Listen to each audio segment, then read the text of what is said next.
The email arrived while I was wrapping up a video call with potential investors. Emily, your presence is requested at the Wilson Family Annual Achievement Dinner on Saturday at 7 p.m.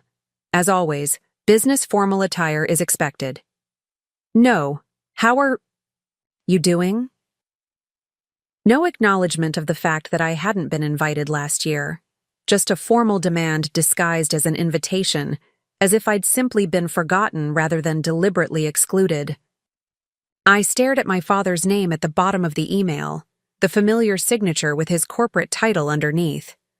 Robert Wilson, CFO, Wilson Financial Group. Always the title. Always the reminder of where I was supposed to have ended up. But didn't. Before we jump back in, tell us where you're tuning in from, and if this story touches you, make sure you're subscribed, because tomorrow, I've saved something extra special for you. I didn't respond to the email immediately. Instead, I closed my laptop and walked to the window of my downtown Portland office. 14 floors up, I could see the entire city sprawling below me, the Willamette River cutting through it like a silver ribbon. This view had cost me not just money, but family relationships, years of disapproval, and the constant whispers about poor Emily taking such risks. My phone buzzed with a text from Mark. "Dinner's ready when you get home. Kids miss you." I smiled at the simple warmth of it. My husband never pressured me about working late, never made me feel guilty for building something from scratch. Unlike my family, who had made an art form of disapproval. I made it home just as Mark was, setting the table in our townhouse. Zach and Lily ran to me, nearly knocking me over with their hugs, chattering about school projects and playground politics. These moments, this was what mattered. Not some formal dinner where my accomplishments would be dismissed as lucky breaks, or just a phase before I came to my senses and joined the family business. "Dad's email?" Mark asked later that night, finding me staring at my phone in our bedroom. "How did you know?" "You get this look," he said, mimicking a furrowed brow that made me laugh despite myself. "The annual, my family makes me feel inadequate. Dinner?" I nodded, scrolling through the email again. After cutting me out completely last year, they suddenly want me there. No explanation, no apology. Mark sat beside me on our bed. "You don't have to go, Em." I know, but there was that pull, that desperate hope that maybe this time they'd see me, really see me, not as the family disappointment who'd abandoned a perfectly good corporate job to chase some tech startup dream, but as Emily Chen, founder and CEO of ConnectCraft, the networking platform that had just secured $8 million in second-round funding. The dinner was exactly as I expected. My parents' suburban mansion was immaculate as always, the dining room set with the fine china that only came out for important occasions. My sister Vanessa was already there when we arrived, her husband Greg by her side, both in matching navy suits like corporate twins. Their daughters, Sophia and Olivia, were dressed in identical dresses, hair perfectly styled. My father greeted, Mark with a firm handshake, nodding approvingly at his tailored suit. My children received polite smiles and hair pats. I got a quick air kiss from my mother, who immediately commented on my outfit, a designer pantsuit that apparently wasn't quite formal enough. "Emily, darling, no dress this year?" she asked, her smile tight. "I came from a meeting, Mom," I replied, though it wasn't true. I'd chosen the suit deliberately, a small rebellion against their rigid expectations. Dinner proceeded with the usual ritual, my father at the head of the table, leading discussions about market trends and portfolio performances. Vanessa chimed in with her recent promotion at Wilson Financial, receiving enthusiastic congratulations. Greg discussed his new partnership at his law firm. The children were largely silent, as they'd been trained to be at these functions. When my mother finally turned to me with her practiced smile and asked, "And Emily, how is your app thing going?" I should have been prepared for the dismissive tone, for the way my father barely glanced up from his roast beef. "It's a professional networking platform," I corrected for what felt like the 100th time. And we just closed our Series B funding round. 8 million. There was a brief pause, so brief I almost missed it. A look between my parents. Then my father nodded. That's nice, Emily. Persistence always was your strong suit. Nice. $8 million in venture capital was nice. I pushed my food around my plate, feeling 16 again. The perpetual disappointment. The black sheep who couldn't understand why her ideas weren't taken seriously. It wasn't until dessert that I understood why I'd been invited. Emily, my father began, setting down his spoon with deliberate precision. I understand your platform has quite a few members now. 300,000 active users, I replied, mostly in tech and finance. Another glance between my parents. My sister suddenly became very interested in her crème brûlée. I've heard, my father continued carefully, that you've started some sort of exclusive meetings, a club of sorts. The Innovators Circle, my latest project, invitation only. Networking events connecting entrepreneurs directly with top-tier investors. We'd launched in Portland 3 months ago and already expanded to Seattle and San Francisco. The waiting list was hundreds deep. The Innovators Circle? I said. Yes. Your mother and I were thinking it might be beneficial for Wilson Financial to have a presence at these events. Vanessa could represent us. And there it was. After years of treating my business as a cute hobby, after excluding me from last year's family dinner because I'd chosen to separate myself from family traditions, they suddenly saw value in what I'd built. Not because they were proud of me, but because they could use it. I looked at Vanessa, who had the decency to look slightly embarrassed. The circle is application-based, I said carefully. There's a waiting list. My father waved his hand dismissively. I'm sure you can arrange something for family. Like you arranged for me to be included in last year's dinner? The words left my mouth before I could stop them, sharper than I intended. The table fell silent. My mother's fork froze halfway to her mouth. Emily, she said softly, warning in her tone. What happened last year? Zach asked, looking up from his dessert. At 10, he was old enough to pick up on tensions, but not their causes. Nothing, sweetheart, my mother answered quickly. Your mother wasn't invited, I corrected gently, because Grandpa and Grandma were upset that I didn't take the job at their company. Emily! My mother's voice was sharp now, not in front of the children. Why not? I asked, setting down my napkin. They should understand how family is supposed to work, and how it's not supposed to work. My father cleared his throat. I think you're overreacting. Last year was an oversight. An oversight. The formal email that had gone out to everyone but me. The family photos Vanessa had posted showing everyone gathered around the same table where we now sat. The awards given to Vanessa and Greg for their contributions to the Wilson legacy. Just an oversight. I felt Mark's hand on my knee under the table, a silent reminder that I didn't have to do this, that we could leave. But something in me had shifted. I was done pretending that their approval was still something I needed. I don't think I am, I said quietly. I think I'm finally seeing things clearly. I turned to my children, who were watching with wide eyes. Finish your dessert, guys. We'll be heading home soon. My father's jaw tightened. You're being dramatic. This is a family dinner. Is it? I asked. Because it feels a lot more like a business negotiation. And if that's what this is, then I need to be clear. The Innovators Circle has a thorough vetting process. Wilson Financial is welcome to apply like anyone else. The stunned silence that followed would have devastated me a year ago. Now it felt like finally stepping out of a shadow I'd been living in for decades. We left shortly after, loading the kids into our car as my parents stood in the doorway, still seemingly shocked that I hadn't jumped at the chance to do their bidding.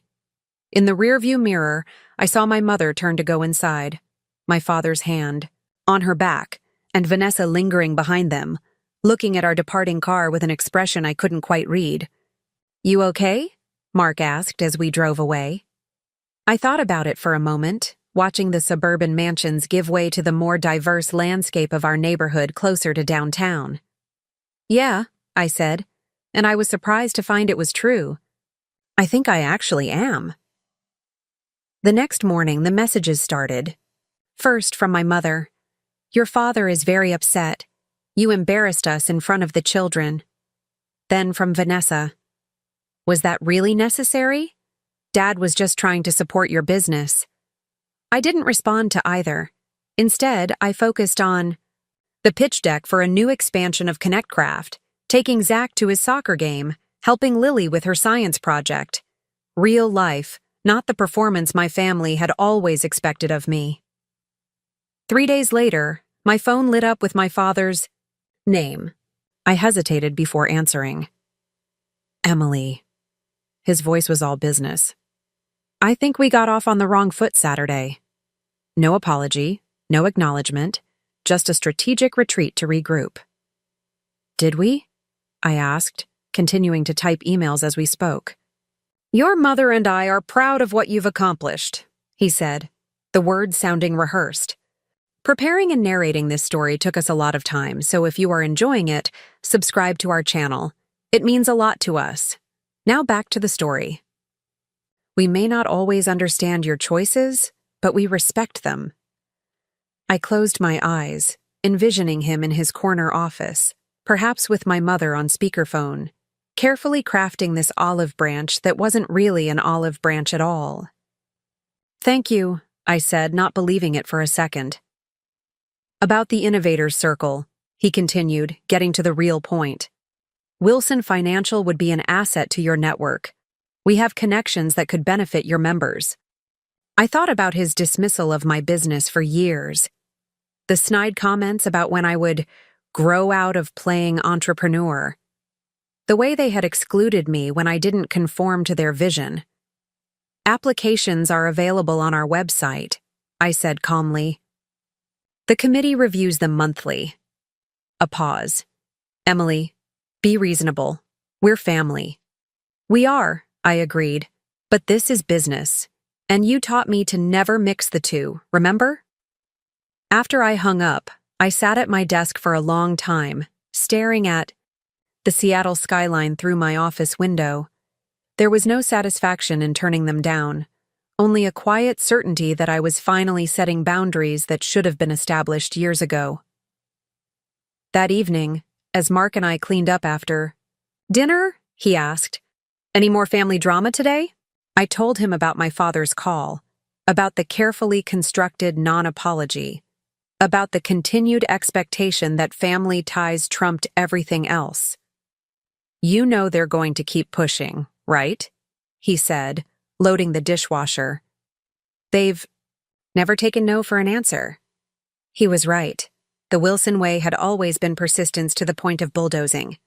It was the only lesson from them I'd actually embraced, channeling it into determination rather than domination. "Let them push," I said. "I'm not moving."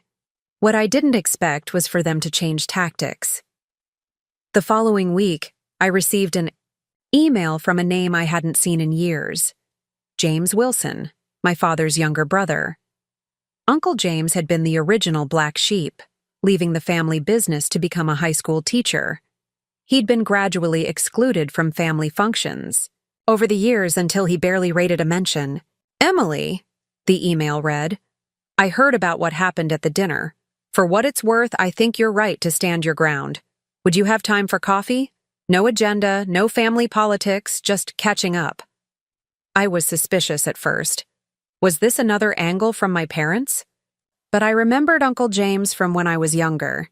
The one who'd brought me books about women entrepreneurs for my birthdays, who'd told me it was okay to chart my own course, even as my parents pushed me toward their predetermined path. We met at a small cafe near the waterfront, away from the financial district where I might run into family associates. He looked older than I remembered, his dark hair now mostly gray, but his eyes were the same. Kind, without the calculating. Assessment I always felt from my father. "You look good, Emily," he said as we sat down with our coffees. "Success suits you." "Thanks, Uncle James. How have you been?" "Oh, you know, teaching history to teenagers who'd rather be on their phones, retiring next year." He smiled. "I hear you've built something impressive." "I have," I said, waiting for the pivot, the subtle move toward why I should help the family. It never came. Instead, we talked about his students, about Zach and Lily, about books we'd read and places we'd traveled. It was the most normal conversation I'd had with a family member in years. Finally, I had to ask, "Did my parents send you?" He laughed. "God, no. Robert would have a fit if he knew I was meeting you. We haven't exactly been on speaking terms." Since I told him his investment strategy was ethically questionable, then why reach out now? He considered me for a moment. "Because I know what it's like to be the Wilson family disappointment, and I wanted you to know it gets easier. The day I stopped seeking their approval was the day I started actually living." I felt tears prick at the corners of my eyes, unexpected and unwelcome. I thought I was past wanting their approval. "It's a process," he said gently. "Some days you'll feel completely free of it. Other days it'll hit you all over again. But each time, it'll hold less power." As we parted ways, he hugged me. A real hug, not the stiff formality of Wilson. Family functions. "For what it's worth," he said, "I'm proud of you. Not just for your success, but for having the courage to define it on your own terms." I drove back to the office feeling lighter somehow, as if a weight I hadn't fully acknowledged had been partially lifted. I hadn't realized how much I'd needed to hear those words from someone who understood, someone from the same family who had chosen a different path and survived, thrived even. That night, as Mark and I got ready for bed, I told him about meeting Uncle James. "I always liked him," Mark said.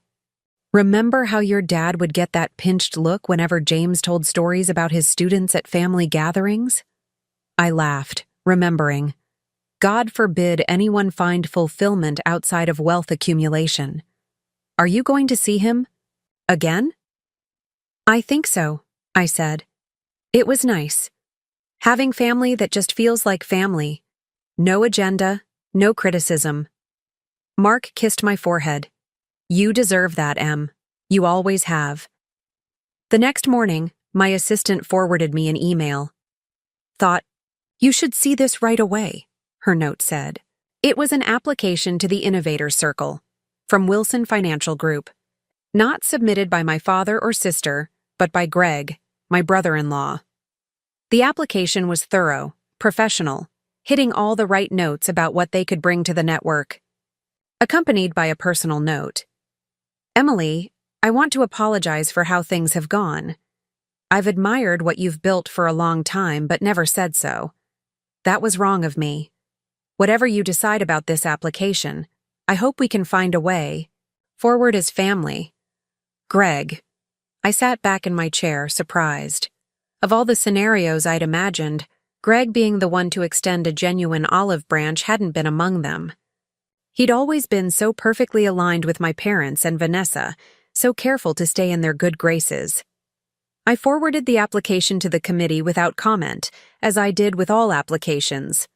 But Greg's note stayed with me, a small crack in the unified front my family had always presented. 2 days later, my mother called. I almost didn't answer, but curiosity won out. "Emily," she began without preamble, "your father and I would like to meet with you, to discuss some things." "What things?" I asked, already wary. "Family matters, and other things." Her voice was strained. "Please, just come to the house. Tomorrow evening?" I agreed, against my better judgment. Mark offered to come with me, but I decided to go alone. Whatever. This was, I needed to face it on my own terms. My parents' house was unusually quiet when I arrived. No sign of Vanessa or Greg or my nieces. Just my mother opening the door with a tight smile, my father waiting in his study, his preferred location for serious conversations. "Emily," he said as I entered. He didn't stand, didn't offer a hug, just gestured to the chair across from his desk. Always the businessman, even in his own home. My mother closed the door behind me and took a seat in the corner, hands folded in her lap. Something was wrong. The atmosphere was too tense, even for them. "What's going on?" I asked. My father cleared his throat. "There's been a development at Wilson Financial, a situation." I waited. "One of our major clients has left us, transferred their entire portfolio elsewhere." I recognized the name he mentioned, a tech billionaire, old Seattle money mixed with new innovation. "I'm sorry to hear that," I said carefully. "He's joined your club." My father practically spat the word. I blinked. "The Innovators Circle?" "Apparently," my mother interjected, "he was quite impressed with the connections he made there, enough to pull $60 million in assets from Wilson Financial." I sat back, genuinely surprised. I knew the circle was making waves, but I hadn't connected those dots. Hadn't realized we'd attracted someone from my family's client list. "I didn't know he was your client," I said honestly. My father's expression was skeptical. "Regardless, this has created a significant problem for us, the optics alone." "The Wilson family, divided against itself," my mother added. "People are talking, Emily." Of course, it wasn't about the money, not really. It was about appearances, about control, about the carefully cultivated image of Wilson family unity. "What exactly do you want from me?" I asked, though I already knew. "We need you to fix this," my father said. "Bring him back to the fold, or at minimum, ensure no other clients follow him." I almost laughed. After years of dismissing my business, they now saw it as powerful enough to threaten theirs. There was an irony there that was almost satisfying. "I can't control what our members do with their investments," I said. "That's not how the circle works." "But you have influence," my mother insisted. "You created this group. Network," I corrected. "And yes, I created it, but I don't manipulate it for personal vendettas." My father's face darkened. "This isn't about vendettas. This is about family loyalty." There it was, the card they always played, family loyalty, which somehow only ever worked in one direction. "Where was that family loyalty last year?" asked quietly. "When you excluded me from the family dinner? When you've dismissed my work for years?" "You're being childish," my father said. "This is business." "No," I countered, rising from my chair. "This is exactly what I've been trying to tell you. You don't get to treat me like I don't matter until suddenly you need something from me. That's not how family works. That's not how anything works." My mother stood as well, her expression pleading. "Emily, be reasonable. We're in a difficult position." "I understand that," I said, "and I'm sorry that you're facing challenges, but I won't manipulate my professional network to solve your problems. If Wilson Financial wants to rebuild that relationship, you'll have to do it the old-fashioned way, by providing value." I left them sitting there, my father's face flushed with anger, my mother looking smaller somehow, lost. It didn't feel like victory. It felt like finally acknowledging what had always been true. I would never be the daughter they wanted, and they would never be the parents I needed. As I drove home, my phone lit up with texts, from Vanessa, from my father, even from Greg. I ignored them all. I needed space to process what had happened, to understand what it meant for my relationship with my family going forward. Mark was waiting up when I got home, despite the late hour. "How bad was it?" he asked. I told him everything. About the lost client, about their demand that I fix it, about walking away. They're scared, he observed. You've built something they can't control, and it terrifies them. I never wanted to compete with them, I said, suddenly exhausted. I just wanted to build something of my own. I know, he said, pulling me into a hug. But you have to admit, there's a certain poetry to it. The black sheep building something so successful it threatens the flock that rejected her. I laughed against his shoulder. When you put it that way. The next morning, I woke to an email from Uncle James. Heard about what happened. Robert called in a rage. For what it's worth, I think you handled it perfectly. Free for lunch. Today? And so began a new chapter, one where I stopped hoping for approval from those who would never give it freely, and instead embraced the connections that nourished me. Uncle James became a regular presence in our lives, coming to Zach's soccer games and Lily's dance recitals, things my parents had always been too busy for. Vanessa eventually reached out, cautiously at first. I don't agree with how Mom and Dad handled things, she admitted over coffee one day. I never have, but it was easier to go along. I know, I said. And I did. The path of least resistance in our family had always been conformity. Greg's application, she said hesitantly. For the circle, was it? The committee approved it, I told her. Based on merit, not family connection. He starts next month. She looked relieved, then curious. And Dad? He hasn't applied. The committee would have evaluated his application fairly, too, despite everything. But my father's pride would never allow him to submit to a process his daughter controlled. My mother tried several more times to broker peace, but always on their terms, always with the expectation that I would ultimately bend. I remained polite but firm. I would welcome a relationship based on mutual respect, not one where my value was determined by my usefulness. 6 months after that confrontation in my father's study, ConnectCraft secured another round of funding, valuing the company at over $100 million. My face was on the cover of a major business magazine, the headline reading, "The Network Builder, How Emily Chen is Changing How Innovators Connect." A copy of the magazine arrived at my office with a short note. Always knew you'd prove them wrong. Proud of you. James. There was no acknowledgement from my parents. I hadn't expected one. That evening, as my family celebrated with pizza and ice cream, our tradition for big milestones, Zach asked a question that stopped me cold. "Mom," he said, "are Grandpa and Grandma proud of you now, with the magazine and everything?" I looked at my son's earnest face, at Lily listening intently beside him, at Mark watching me with love and support in his eyes. These people who had never asked me to be anything other than exactly who I was. "I don't know, buddy," I said honestly, "but I've learned something important. Sometimes the people who should be proudest of you aren't. And that's okay, because their approval isn't what matters." "What does matter?" Lily asked. I smiled at her, this fierce little girl who reminded me so much of myself.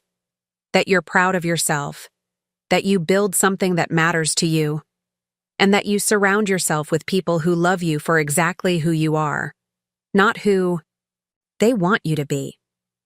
Later that night, I received a text from Vanessa. "Saw the magazine. It's amazing, Em. They might never say it, but I will. What you've built is extraordinary. It wasn't perfect. It wasn't the Hollywood ending where my parents finally came around and admitted they were wrong, but it was real, and it was enough. I had stopped being the family black sheep and become something else entirely, a woman who had defined success on her own terms. And in doing so, I had built not just a business, but a life filled with genuine connection, the very thing I had been seeking all along. The morning after the disastrous family dinner, I walked into the ConnectCraft headquarters with a strange sense of lightness. Our office occupied the entire 14th floor of a gleaming downtown Portland tower. All glass and open spaces, designed to foster the connections our platform was built on. As I passed through the main work area, team members looked up from their desks with quick smiles or nods. No one here questioned my authority or dismissed my vision. No one here called my career choice a phase. I settled at my desk and pulled up the latest metrics for the Innovators Circle. Membership applications had tripled since our last event. The waiting list was growing exponentially. What had started as an experiment, exclusive monthly gatherings connecting founders with investors in intimate settings, had become the most sought-after networking opportunity in the Pacific Northwest tech scene. My phone buzzed. Another text. From my mother. Emily, please call us. Your father is very upset about last night. I set the phone face down on my desk. For 35 years, those words would have sent me into a spiral of anxiety. The thought of my father being very upset would have had me scrambling to make amends, to smooth things over, to accommodate whatever was needed to restore peace. Not today. Nadia, my COO, knocked on my open door. Got a minute? Please, I said, grateful for the distraction. Tell me something good. She dropped into the chair across from me. JP Morgan wants in on the circle.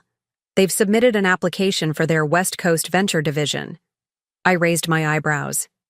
That's definitely something good. Also, the Seattle venue for next month is confirmed. And she paused, studying my face. Everything okay? You seem different today. I considered deflecting, keeping my personal drama separate from work as I always had. But Nadia wasn't just my COO. She'd been with me since the early days, when ConnectCraft was just an idea scribbled on coffee shop napkins. Family dinner last night, I said. Turns out the only reason I was invited back into the fold is because my father wants access to the circle for the family business. Nadia winced. Ouch. Yeah. And when I suggested they go through the regular application process like everyone else, it didn't go over well. She leaned forward. What did you expect? From what you've told me about your family, they've never had to follow the same rules as everyone else. That was true. The Wilsons had always operated as if standard procedures were beneath them. When I was growing up, I'd watched my father bypass wait lists at exclusive restaurants with a handshake and a wink. I'd seen my mother arrange for Vanessa to intern at fashion magazines when the official programs were full. The idea that they would submit an application like regular people was probably unfathomable to them. I'm proud of you, Nadia said, breaking into my thoughts. For what? For not caving. I've seen you bend over backwards to please them for years, even when they didn't deserve it. Had I been that transparent? I'd always tried to keep my family issues separate from my professional life, but Nadia had a knack for seeing through people's carefully constructed facades. It was what made her so good at her job and such a loyal friend. My phone buzzed again. Vanessa this time. Em, you need to call Mom and Dad. They're on the warpath. Dad's talking about calling some of your investors. A cold feeling settled in my stomach. My father had connections. Old money connections. Corporate board connections. The kind of connections that could create problems if he decided to use them against me. Nadia must have noticed my expression change. What is it? I handed her the phone. She read the text, her face darkening. He wouldn't. He might, I said, if he's angry enough. That's not just petty, that's potentially actionable, Nadia said, her legal background surfacing. If he interferes with your business relationships out of spite, let's not get ahead of ourselves, I said, though the same thought had crossed my mind. It's probably just Vanessa being dramatic. But as the day progressed, more messages arrived. From my mother. Your father is beside himself, Emily. He's making calls. From Vanessa again. He's in his study with the door closed. This isn't good. Even one from Greg, my brother-in-law. You might want to reach out to your key investors today, just to touch base. By mid-afternoon, I'd had enough. I closed my office door, something I rarely did in our open concept workspace, and dialed my father's number. He answered on the first ring. Emily, I understand you're upset, I said, keeping my voice level. Upset doesn't begin to cover it. His voice was cold in a way I recognized from childhood, the tone that had always preceded punishment. You deliberately embarrassed us last night. That wasn't my intention. Then what exactly was your intention? He demanded. To make some point about your independence? To throw our support back in our faces? Support? I couldn't help the incredulous laugh that escaped. Dad, you've dismissed my career choices for years. You excluded me from the family dinner last year because I wouldn't join Wilson Financial. And now suddenly you want family connection when it benefits you? This isn't about benefits, he said. This is about loyalty. Loyalty works both ways. A long pause. When he spoke again, his voice had shifted to the careful, measured tone he used in negotiations. I think we both need to take a step back. This isn't productive. I agree, I said, equally careful. What would be productive is if you stop threatening to interfere with my business relationships. Another pause. I don't know what Vanessa told you, Dad. I cut him off. Please don't. I'm not a child anymore. You can't manipulate me with denial and misdirection. I heard him exhale slowly. Fine. I may have mentioned to Charles Bryson that I was concerned about the direction of your company. Charles Bryson, one of our early angel investors, a golf buddy of my father's. Why would you do that? I asked, though I already knew the answer. It was the Wilson way. If you can't control something directly, find another pressure point.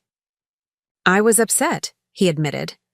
But, he added quickly, I've known Charles for 30 years.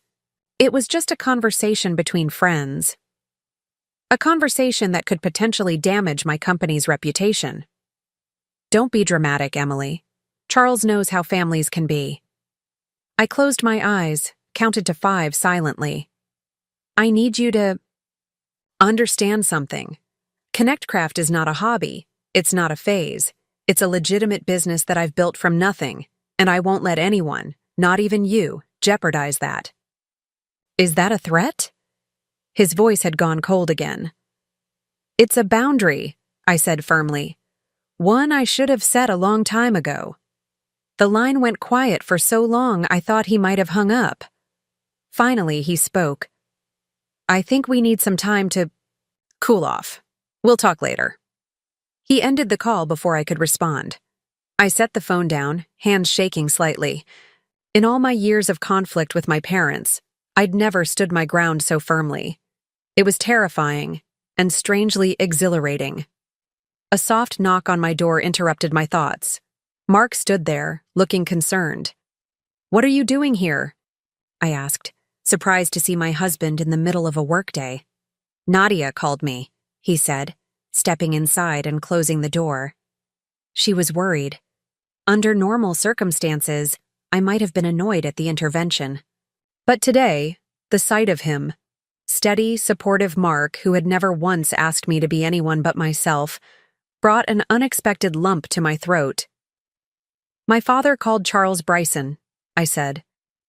Implied there might be problems with the company. Mark's expression darkened. That's low, even for him. I just got off the phone with him, set some boundaries. I think I might have made things worse. Mark came around the desk and pulled me into a hug. You didn't make anything worse. You just stopped making it easier for them to treat you badly. I leaned into his embrace, letting his words sink in. Was that what I'd been doing all these years? Making it easier for my family to dismiss and diminish me? I should call Charles, I said, pulling back. Damage control.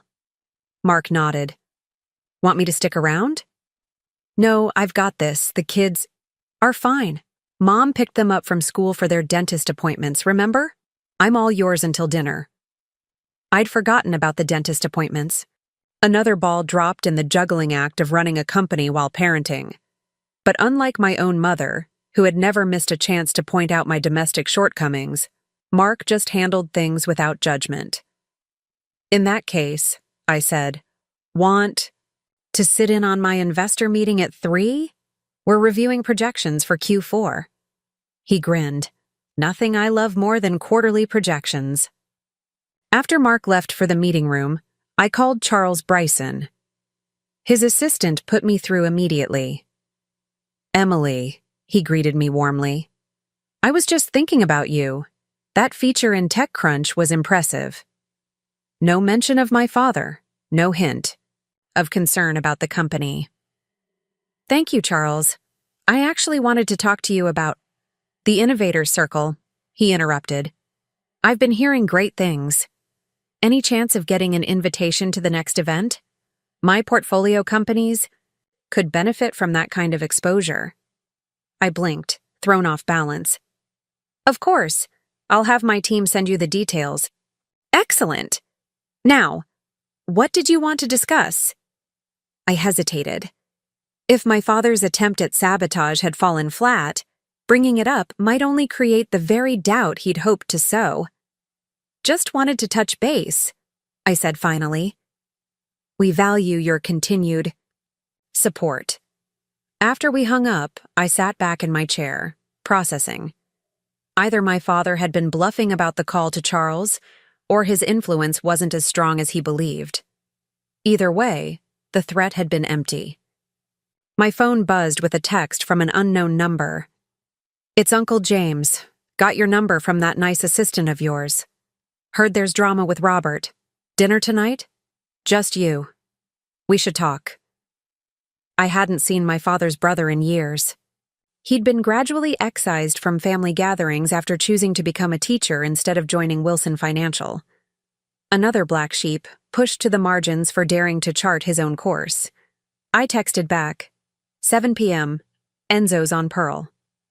The rest of the afternoon passed in a blur of meetings and calls. By the time I left the office, the confrontation with my father felt distant, overshadowed by the day-to-day demands of running a growing company. But as I drove to meet Uncle James, the knot of tension in my shoulders reminded me that personal and professional weren't so easily separated. Enzo's was quiet on a Tuesday evening, the low lighting and secluded booths perfect for conversations you didn't want overheard. James was already there when I arrived, nursing what looked like a scotch. He stood as I approached, enveloping me, in a warm hug that felt nothing like the stiff embraces my parents doled out on special occasions. Emily, he said, holding me at arm's length to look at me. You look exactly like your grandmother Marie. She was the strong one, too. I smiled, oddly touched by the comparison to my father's mother, who had died when I was young. I remembered her as a formidable woman who had run her own accounting firm in the 1950s, something my father rarely mentioned. Thanks for meeting me, I said as we sat down. It's been a while. Too long, he agreed. But that's how Robert operates. Can't control someone, cut them out. Speaking from experience? He laughed. Oh yes, I've been persona non grata since I chose teaching over finance. 25 years of Thanksgiving disinvites and scheduling conflicts whenever I try to visit. A waiter appeared, and I ordered a glass of wine. Once he'd gone, I asked, How did you hear about what happened? Your mother called Diane. Diane was James's wife, my aunt by marriage, apparently looking for sympathy about her ungrateful daughter who won't help the family. Business. I winced. That sounds like her. Diane told her she was being ridiculous, which didn't go over well. Then she told me, and I knew I needed to reach out. He leaned forward. Emily, I want you to know something. What you've built, it's extraordinary. And the fact that they only see its value in terms of how it can benefit them, that's their loss. I blinked back unexpected tears. Thank you. That means more than you know. I do know, he said gently. Because I spent years waiting for Robert to be proud of my teaching career. To see that helping kids discover their potential was just as valuable as managing rich people's money. He shook his head. He never did. And one day I realized his approval wasn't the measure of my success. My students were. My impact was. The waiter returned with my wine and took our dinner orders. Once he'd gone, James continued. I heard about the Innovators Circle from a former student, actually. He's at a tech startup now, desperate to get. In New York, he smiled. I didn't even make the connection that it was yours until Diane mentioned it today. What did you tell him? Your former student? That he should apply, of course, and that I might know someone who could put in a good word. He winked, assuming he's qualified. I laughed. Send me his information. I'll make sure the committee gives him a fair look. That's all I'd ask. James swirled his scotch. Unlike some members of our family, I don't expect special treatment. We fell into easy conversation after that, catching up on the years of family events we'd both been excluded from in different ways. I told him about Mark, about the kids, about the early days of ConnectCraft when everyone said a new networking platform would never compete with LinkedIn. You know what I remember about you as a kid? James said as we shared a tiramisu. You were always connecting people. At family gatherings, you'd introduce the cousins who didn't know each other. You'd make sure no one was sitting alone. You'd find the shy kid and bring them into the group. He smiled. You've always been a natural connector. You just found a way to build a business around that gift. I'd never thought of it that way. In my family's narrative, I was the rebel, the one who rejected the established path. But James was right. I hadn't rejected my nature. I'd embraced it. Can I give you some unsolicited advice? James asked. From one family outcast to another? I nodded. Don't waste energy trying to make them understand your choices. They won't. Not because they can't, but because understanding would require them to question their own. So what do? I asked. Just cut them off completely? James considered this. That's an option. It's what I did for many years.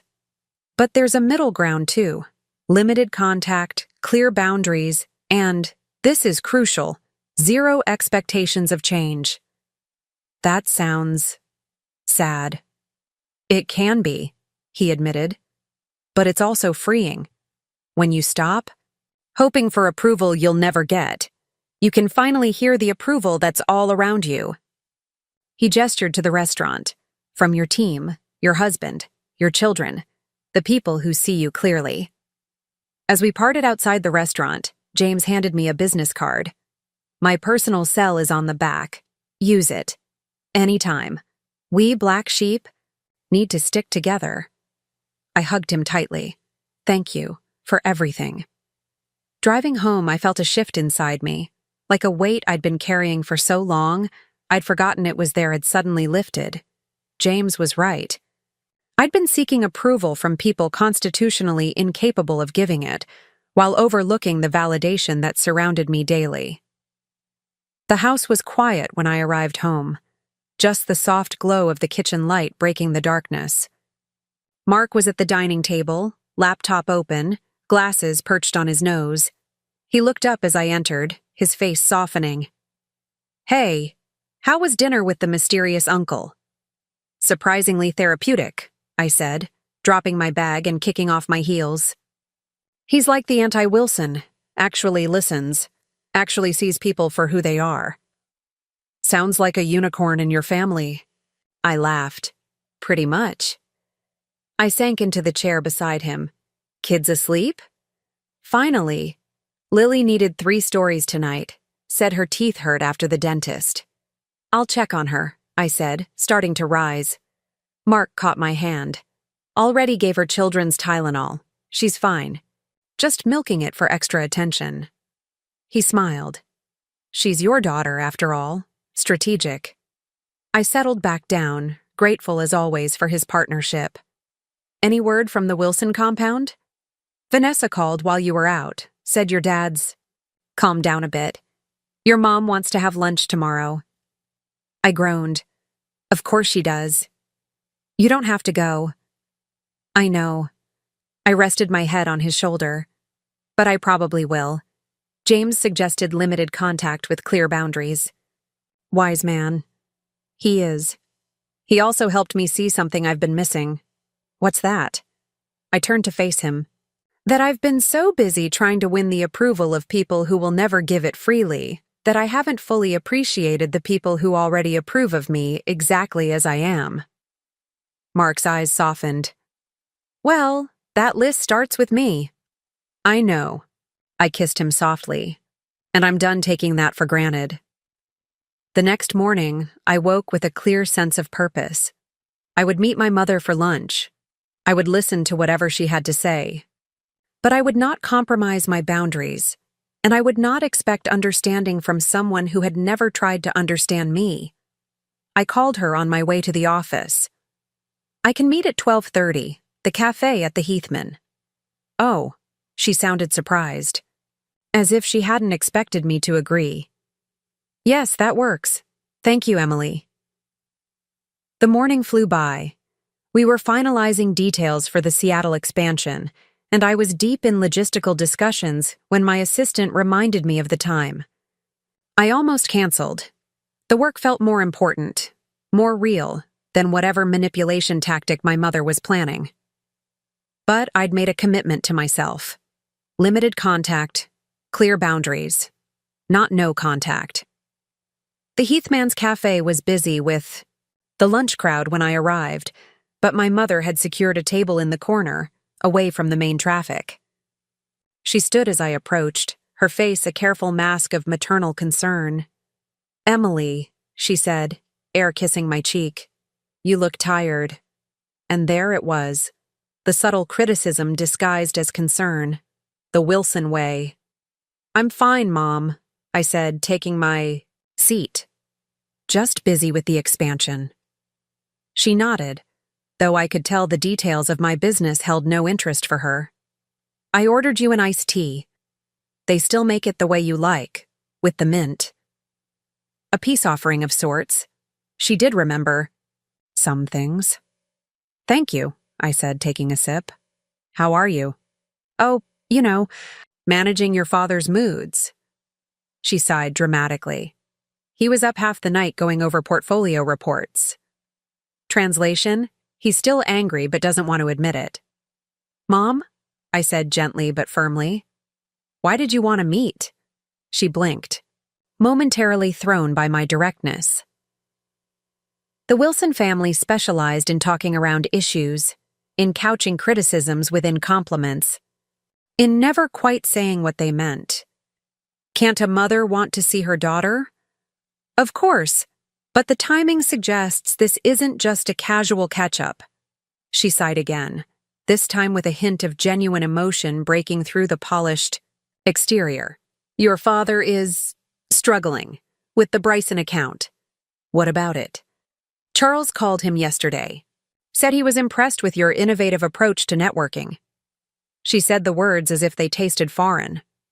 He's moving some of his personal investments away from Wilson Financial to a firm that's part of your circle. So that's what this was about. Not concern for family harmony, but damage control for the family business.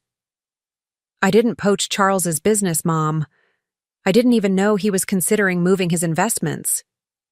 But your group facilitated it. The Innovators Circle creates connections. What people do with those connections is their choice. She pursed her lips. Your father feels betrayed. By me or by Charles? Both, I suppose. I set down my glass carefully. I didn't betray anyone. I built something valuable. Something so valuable that people your father considered loyal to him are choosing to be part of it. That's not betrayal. That's business. She looked at me then. Really looked at me, perhaps for the first time in years. When did you become so hard? The question stung, but I refused to let it show. I'm not hard, Mom. I'm clear.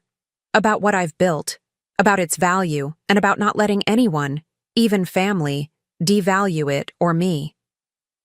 We've never devalued you, Emily. We've only wanted what's best for you.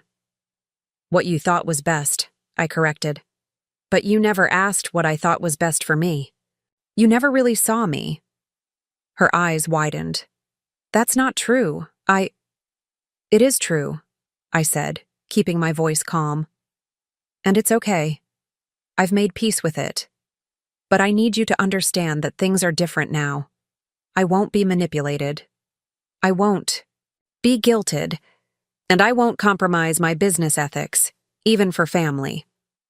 She sat back, visibly taken aback by my directness. I see. A waiter appeared to take our lunch orders. Once he'd gone, an uncomfortable silence settled between us. Broke it first. I had dinner with Uncle James last night. Her eyes narrowed. James? Why would you? Because he reached out. Because he's family too, even if Dad pretends he isn't. Your father has his reasons for the distance with James. Yes, because James chose his own path instead of the one Dad prescribed for him, just like me. She fiddled with her napkin, clearly uncomfortable with the parallel. It's not the same. It's exactly the same. And I'm not going to let Dad do to me what he did to James. Cut me out when I don't conform, then try to use me when it benefits him. Is that what you think we're doing? Using you? I looked at her steadily. Aren't you? You excluded me from the family dinner last year. No invitation, no explanation. Then suddenly, when you realized my network might benefit Wilson Financial, I'm welcomed back with open arms? She had the grace to look slightly ashamed. The dinner last year, that was a mistake. Your father was angry about your quotes in that business journal, about disrupting traditional finance. I remembered the interview.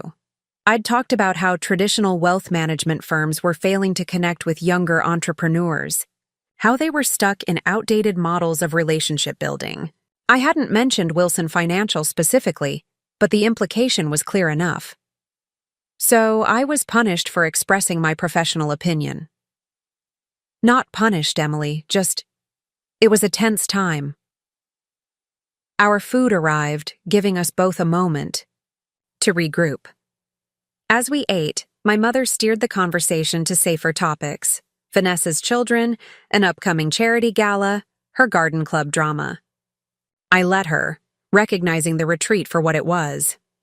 As we were finishing, she set down her fork with deliberate precision. What can I tell your father about the situation? Tell him the truth, that I won't interfere with how members of the Innovators Circle choose to invest their money. That Wilson Financial is welcome to apply for membership like any other firm.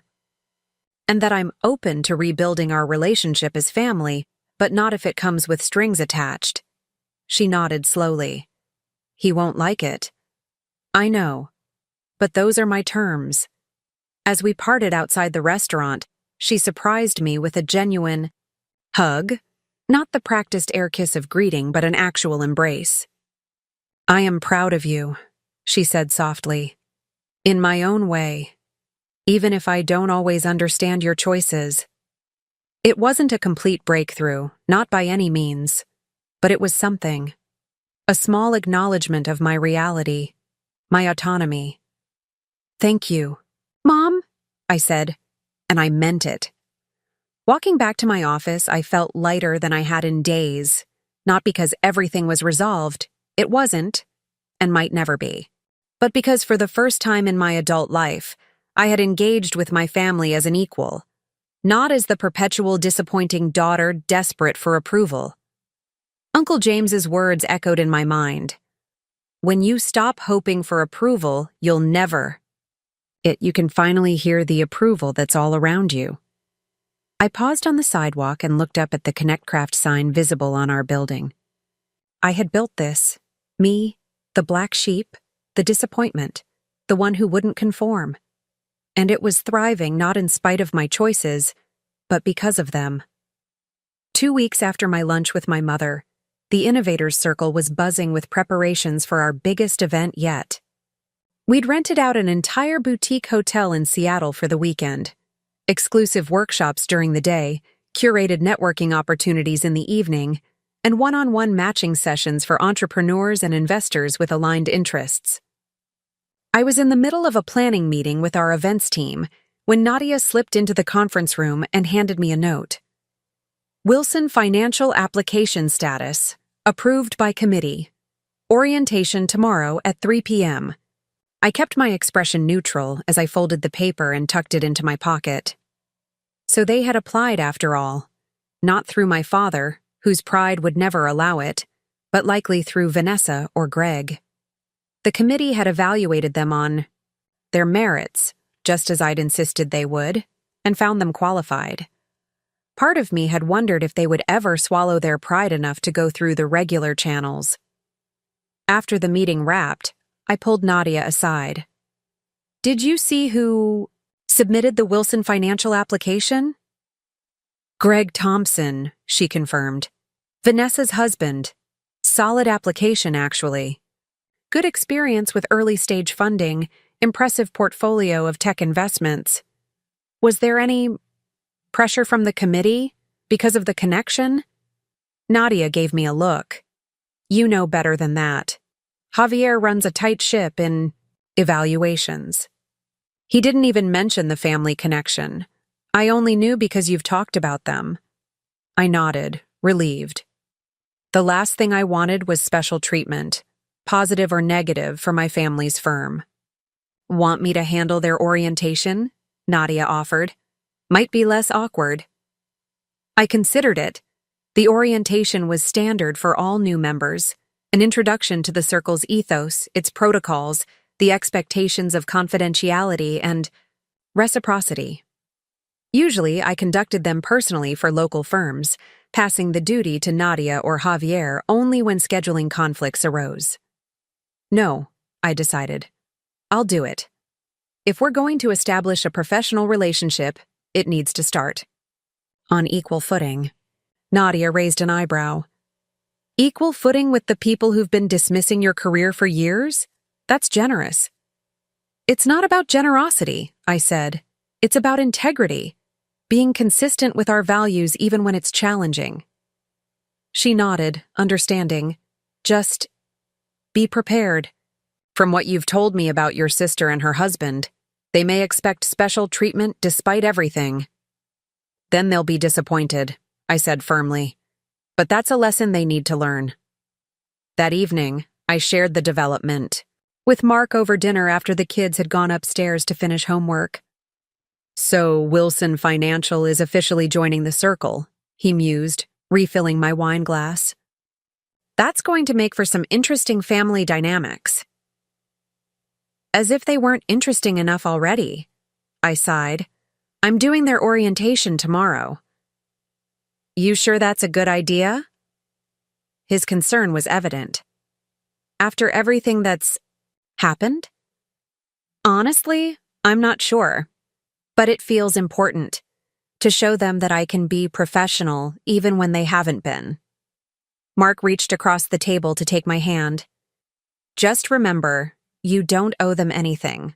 Not your time, not your connections, and definitely not your peace of mind." "I know." I squeezed his hand gratefully.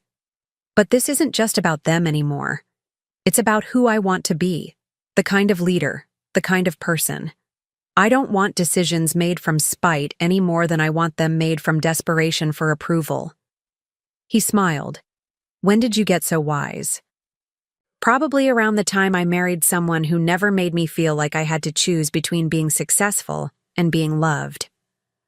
The next day, I deliberately dressed in my most professional outfit, a tailored charcoal suit with subtle gold. Accessories. Nothing flashy, nothing that could be critiqued, just quiet confidence. I wanted my family to see me as the accomplished CEO I was, not the perpetual disappointing daughter they'd cast me as. To my surprise, when my assistant showed Greg into the conference room for the orientation, he was alone. "No Vanessa?" I asked as we shook hands. "She's handling a client emergency," he said, seeming slightly uncomfortable. "She asked me to apologize." I nodded, gesturing for him to take a seat. I'd prepared myself for Vanessa's cool assessment, her subtle comments that always managed to make me feel slightly inferior. Greg, on the other hand, had always been something of a cipher, polite, but distant, following Vanessa's lead in family dynamics. "Before we start," Greg said, "I want to thank you for this opportunity. I know things have been tense with the family." "This isn't about family," I replied evenly. "Wilson Financial. Applied and qualified based on merit. That's all." He nodded, looking relieved. "Right, of course." The orientation proceeded smoothly after that. Greg asked thoughtful questions about networking protocols, followed up on details about upcoming events, and took careful notes throughout. It was the most substantive conversation we'd had in the decade he'd been married to my sister. As we were wrapping up, he hesitated, then said, "Can I ask you something?" "Off the record?" I gestured for him to continue. "How did you know ConnectCraft would work? When everyone was saying networking platforms were saturated, that LinkedIn had the market cornered. How did you know there was space for what you were building?" The question surprised me. It wasn't what I'd expected, something about family dynamics, perhaps, or a subtle dig about my unorthodox career path. "I didn't know," I admitted. "Not with certainty. But I saw a gap between what existing platforms offered and what entrepreneurs and investors actually needed. Traditional networking was too broad, too impersonal. I believed there was value in curated connections, in quality over quantity." Greg was nodding. "That's what impressed me most about the circle when I researched it. It's not just another exclusive club. There's real thought behind the curation, the matchmaking. That's the core of our philosophy," I said, warming to the subject despite myself. "Anyone can collect contacts. Building meaningful connections that create mutual value. That's harder. That's what we deliver." "It's impressive," he said, and I was startled by the sincerity in his voice.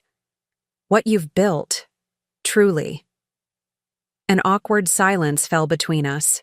The weight of years of family history, of unspoken tensions, of his position as both my brother-in-law and now a member of my professional network. "Vanessa doesn't know I'm saying this," he continued, looking down at his notepad. "But I've admired your work for a long time. The risks you've taken. The vision." I blinked, genuinely surprised. "Thank you, Greg. I had no idea." He shrugged, looking uncomfortable again. "It's not something that would have gone over well at family gatherings." "No," I agreed. "It wouldn't have." "Your father?" He hesitated. "Robert has very fixed ideas about success, about the right path." "That's putting it mildly." A small smile crossed his face. "Yeah, it is." He gathered his things, preparing to leave. "For what it's worth, I think he's wrong. About you. About what you've built." The words hung in the air between us. A small olive branch, an unexpected ally from the most unlikely quarter. "Thank you for saying that," I said finally. "It means more than you might think." After Greg left, I sat alone in the conference room, processing the interaction. Of all the family members who might have shown genuine respect for my work, Greg had been last on my list of candidates. He'd always seemed so thoroughly integrated into the Wilson way, the corporate job, the appropriate ambitions, the careful deference to my father's opinions. But perhaps I'd been too quick to categorize him, to dismiss him as just another Wilson acolyte. It was a humbling reminder that people, even family, could surprise you if you gave them the space to be more than the role you'd assigned them. My phone buzzed with a text from Vanessa. "Greg says the orientation went well. Dinner tomorrow? Just the two of us. We should talk." I stared at the message, torn. Part of me wanted to decline, to maintain the protective distance I'd established. But another part, the part that had been strengthened by standing my ground, was curious. If Greg could surprise me, perhaps Vanessa could too. I texted back, "Martino's at 7?" Her response came immediately. "Perfect. See you then." That night, I told Mark about the orientation and Vanessa's dinner invitation. "Greg actually said he admires your work?" Mark looked skeptical. "The same Greg who sat silently through every family dinner while your father dismissed your career?" "I know. I could hardly believe it myself," I admitted. But he seemed sincere. "And now Vanessa wants a heart-to-heart." Mark shook his head. "I don't trust it, Em. This feels like another angle they're working." "Maybe," I acknowledged. "But what if it's not? What if Greg's application was genuine? What if Vanessa actually wants to clear the air? Then that would be unexpected." Mark's tone made it clear how unlikely he found this scenario. "I'm going in with my eyes open," I assured him, "but I think I need to at least hear what she has to say." Mark nodded, though concern still lingered in his eyes. "Just promise me one thing?" "What's that?" "If she starts with Dad's very upset or Mom's heartbroken, you'll walk out immediately." I laughed. "Deal." Martino's was our childhood restaurant, the place our parents had taken us for special occasions, where Vanessa and I had shared ice cream sundaes and whispered secrets long before family expectations had driven a wedge between us. I hadn't been there in years, and the choice of venue felt deliberate on Vanessa's part, a callback to simpler times. She was already at a corner table when I arrived, looking polished as always in a designer dress, her dark hair pulled back in an elegant chignon. She stood as I approached, hesitating between a handshake and a hug before settling on a brief, awkward embrace. "You look great," she said as we sat down. "That new haircut suits you." "Thanks," I replied, automatically touching the bob I'd gotten last month. "How are the girls?" "Growing too fast. Sophia's starting middle school in the fall. I can hardly believe it." We fell into easy small talk as we ordered, updates on our children, comments on the restaurant's new decor, safe topics that kept us in comfortable territory. But as our appetizers arrived, Vanessa set down her fork with a determined expression. "I didn't ask you to dinner to talk about the kids," she said. "I figured as much." She took a deep breath. "I owe you an apology. For a lot of things, actually. Of all the openings I'd anticipated, this hadn't been one of them." Vanessa had never been one for apologies, a trait she shared with our father. "Go on," I said cautiously. "The family dinner last year," she began, "when you weren't invited. I knew about it. I didn't object. I should have." I waited, sensing there was more. "And all these years, watching Dad dismiss what you were building, watching Mom make those little comments about your choices, I never stood up for you, not once." She met my eyes directly. "That was wrong of me." "Why now?" I asked. "Why the sudden self-reflection?" She looked down at her plate. "It's not sudden, actually. It's been building for a while. But I didn't have the courage to say anything because—" She paused. "Because it was easier to be the favored daughter, to go along with their expectations, to not rock the boat." It was surprisingly honest, more honest than Vanessa had been with me in years. "And now?" I prompted. "And now I've watched you stand your ground, refuse to be manipulated, build something extraordinary on your own terms." A small, rueful smile played across her lips. "It's been illuminating." "In what way?" "It's made me realize how much I've compromised to keep their approval. How many parts of myself I've buried because they didn't fit the Wilson plan." I leaned back, studying my sister. There was a vulnerability in her expression I hadn't seen since we were teenagers, before she fully embraced the role of perfect daughter. "What changed, Vanessa?" besides watching me stand up to them? She hesitated. Greg and I have been having problems. For a while now. I'm sorry to hear that, I said, genuinely concerned despite our differences. It's not what you think, she clarified quickly. We're not separating or anything that dramatic. But he's been unhappy at the firm, wants to move more into venture capital, work more with startups. She sighed. Dad shut him down hard when he brought it up. Let me guess, that's not the Wilson way? Exactly. She twisted her napkin in her fingers.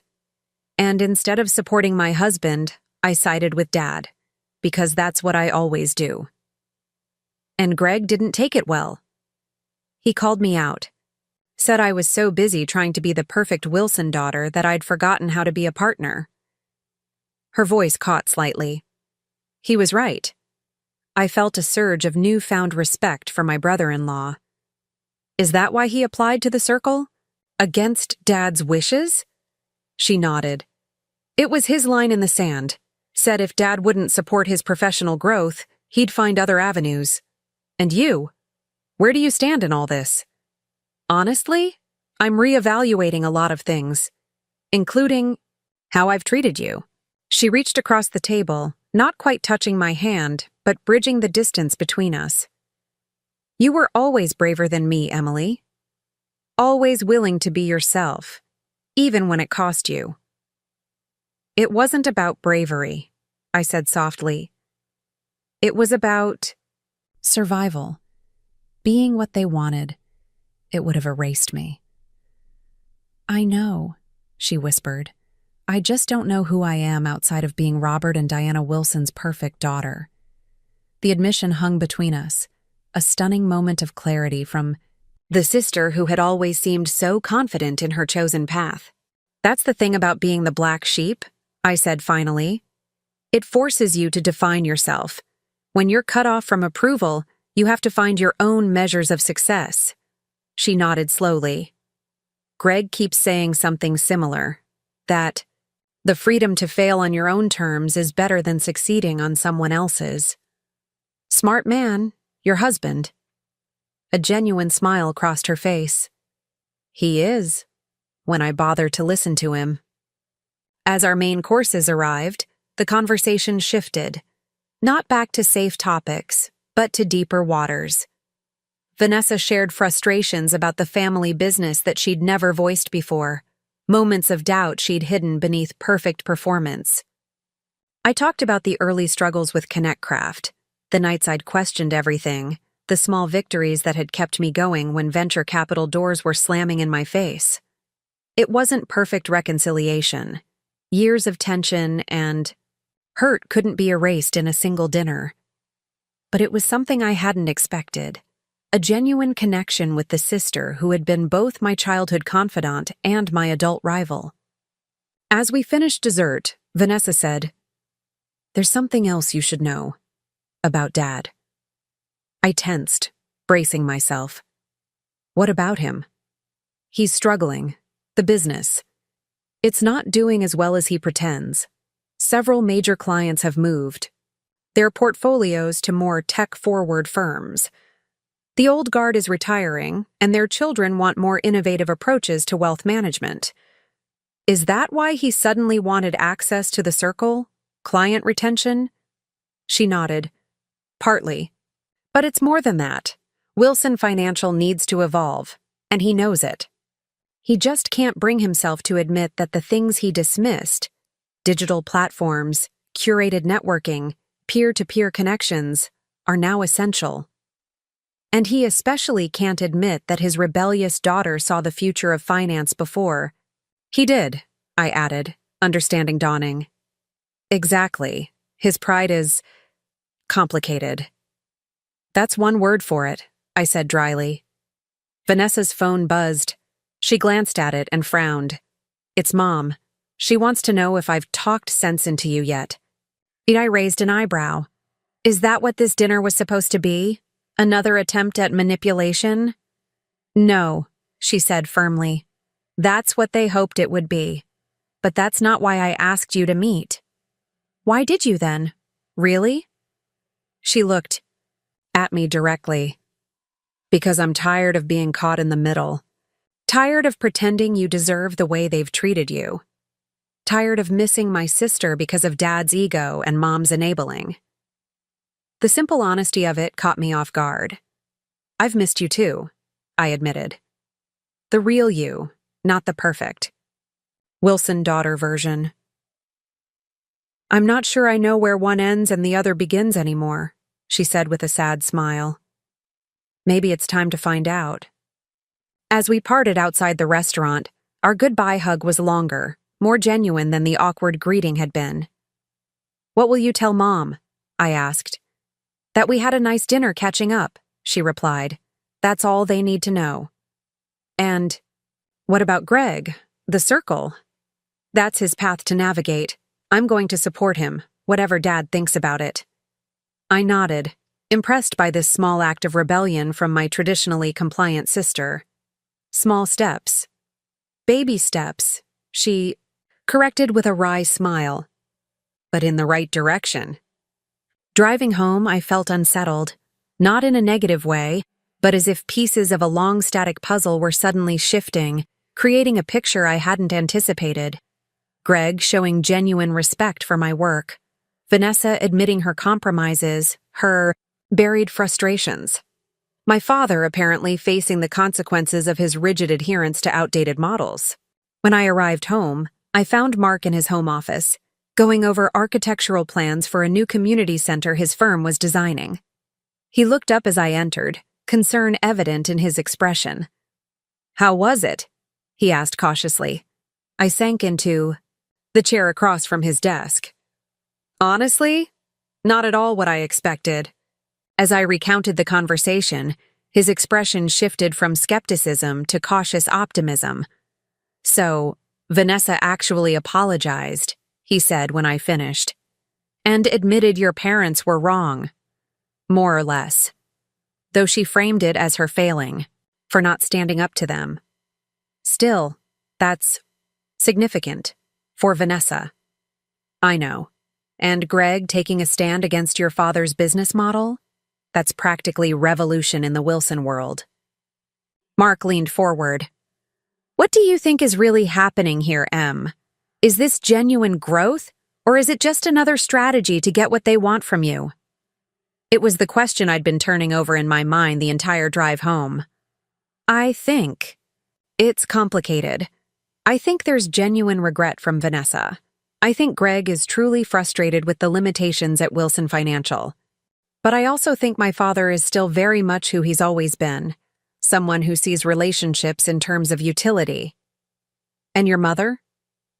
The eternal diplomat. She'll go wherever the power lies. I sighed.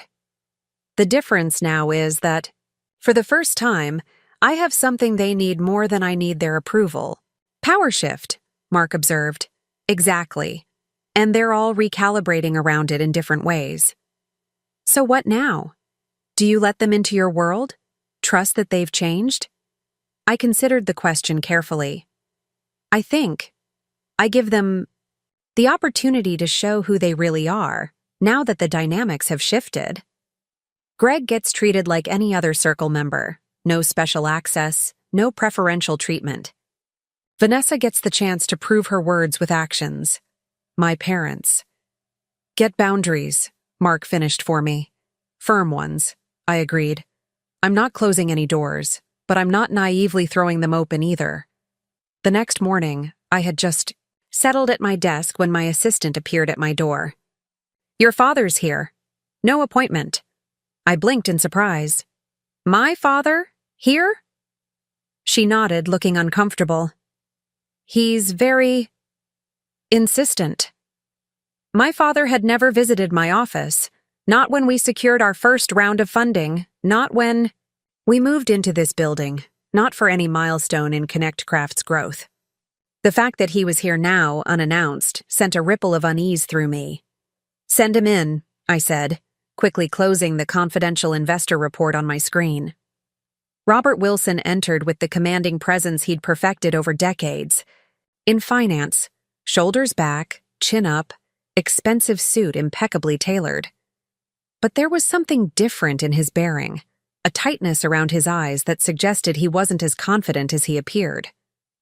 "Emily," he said by way of greeting. "Dad, this is unexpected." He glanced around my office, taking in the awards displayed on the walls, the view of downtown Portland, the sleek, modern furniture. I saw a flicker of something in his expression. Surprise, perhaps, or reluctant acknowledgement of my success. "I apologize for not calling ahead," he said, which was itself surprising. My father rarely apologized for anything. But I felt this conversation needed to happen in person. "Have a seat," I offered, gesturing to the chairs across from my desk. He sat, placing his briefcase beside him. There was a moment of awkward silence as we assessed each other across the expanse of my desk, a piece of furniture that suddenly felt significant, a physical representation of my authority in this space. "I understand Greg's orientation for the Innovators Circle went well," he finally said. "It did.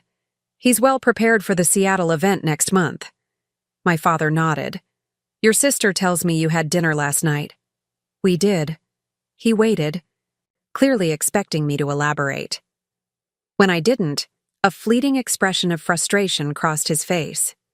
This was new territory for him, a conversation where I wasn't eagerly filling silences, where I wasn't automatically deferring to his authority. "Emily," he began again, his tone measured. "I'm here to discuss a potential collaboration between Wilson Financial and ConnectCraft." I raised an eyebrow.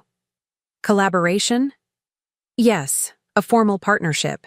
Your platform's networking capabilities combined with our wealth management expertise." I leaned back in my chair, studying him. This wasn't at all what I'd expected. Not another attempt at manipulation, not a demand for special access, but a business proposal, framed as a partnership between equals. "I'm listening," I said carefully. He opened his briefcase and removed a slim folder, which he placed on my desk. "The basics are outlined here. We would integrate selected ConnectCraft networking tools into our client portal, providing our high-net-worth individuals with curated connections to entrepreneurs seeking investment. In return, Wilson Financial would offer preferential wealth management services to ConnectCraft members who meet certain portfolio thresholds." It was. Not a terrible idea, actually. The kind of integration that could benefit both businesses, if structured correctly. But the proposal itself wasn't what had me stunned into momentary silence. It was the implicit acknowledgement it represented, that ConnectCraft was valuable, that what I had built was worthy of partnership with the family business. "This is quite a shift from your previous position," I said, regaining my composure. "You've spent years dismissing digital networking as a fad." A flicker of discomfort crossed his face. "Markets evolve. Successful businesses adapt." "They do," I agreed. "But this isn't just about market evolution, is it? This is about Charles Bryson and other clients moving their portfolios after connecting through the circle." My father's jaw tightened slightly. "That's a factor, yes. At least you're being honest about it." "I've always been honest with you, Emily." I couldn't help the short laugh that escaped. "Dad, you told me my business was a phase. You excluded me from family gatherings because I wouldn't join Wilson Financial. You tried to pressure my investors. That's not honesty. That's manipulation." He shifted in his chair, unused to being called out so directly. "I may have misjudged the situation." Coming from my father, this was as close to an apology as I was likely to get. I tapped the folder on my desk. "I'll review your proposal and discuss it with my team. We'll treat it with the same consideration we give any potential partnership opportunity." "I would appreciate an expedited review," he said, reverting to his usual authoritative tone. "The quarterly board meeting is next week, and I'd like to present this as an initiative in progress." "Our standard review process takes 3 weeks," I said evenly. "But given our existing relationship, We might be able to provide preliminary feedback by next Friday. A flash of annoyance crossed his face. He was used to people rearranging their priorities to accommodate his demands. But to his credit, he simply nodded. That would be acceptable. As he prepared to leave, he paused, seeming to struggle with something. Your mother mentioned you've been spending time with James.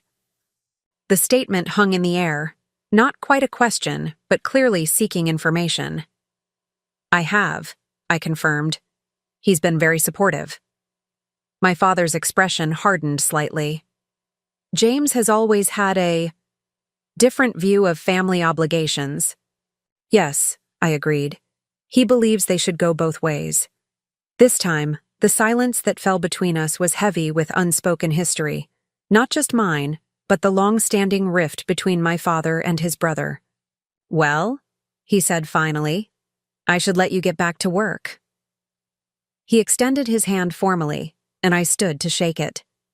The gesture felt strange, too businesslike for a father and daughter, too personal for our current professional interaction. But perhaps that was where we were now, in an undefined space between family and business associates, attempting to navigate a relationship that had fundamentally changed. After he left, I sat motionless at my desk for several minutes, processing what had just happened. My father, coming to my office, presenting a business proposal as if we were equals, making something close to an admission that he had been wrong about my career path. It wasn't reconciliation. It wasn't even a true acknowledgement of the hurt his actions had caused. But it was movement. A shift in the tectonic plates of our relationship that had seemed immovable for so long. I picked up the folder, weighing it in my hands. Inside was more than a business proposal. It was a concession, perhaps the only kind my father knew how to make. Not through words of apology or emotional vulnerability, but through practical acknowledgement of my worth. The question now was that enough? The Seattle event for the Innovators Circle was nothing short of spectacular. We'd transformed the boutique hotel into a haven for meaningful connections, each room curated for different types of interactions, from intense pitch sessions to relaxed networking lounges. As I moved through the spaces, checking in with staff and greeting members, I felt a deep pride in what we'd built. This wasn't just a club. It was a carefully crafted ecosystem where value flowed in all directions. I spotted Greg across the main hall, deep in conversation with the founder of a promising AI startup. He looked animated, engaged in a way I'd never seen him at family gatherings. When he caught my eye, he gave me a small nod of acknowledgement, then returned to his conversation. No special treatment sought, no family privilege expected. It was exactly how I wanted this to work. Nadia appeared at my elbow, tablet in hand. The Briar Capital representative wants 5 minutes with you. He's impressed with the structure of the matchmaking algorithm. Where is he? Blue Room, and Emily? She lowered her voice. Your mother just arrived. I froze. My mother? She's not a member. She's with Vanessa, guest pass. I took a deep breath. Okay, I'll handle it after I meet with Briar. Where are they now? Reception area. Vanessa seemed nervous. Your mother looked determined. Of course she did. Diana Wilson never did anything without purpose, especially not venturing into what she would consider my hobby world. The question was, what purpose brought her here today?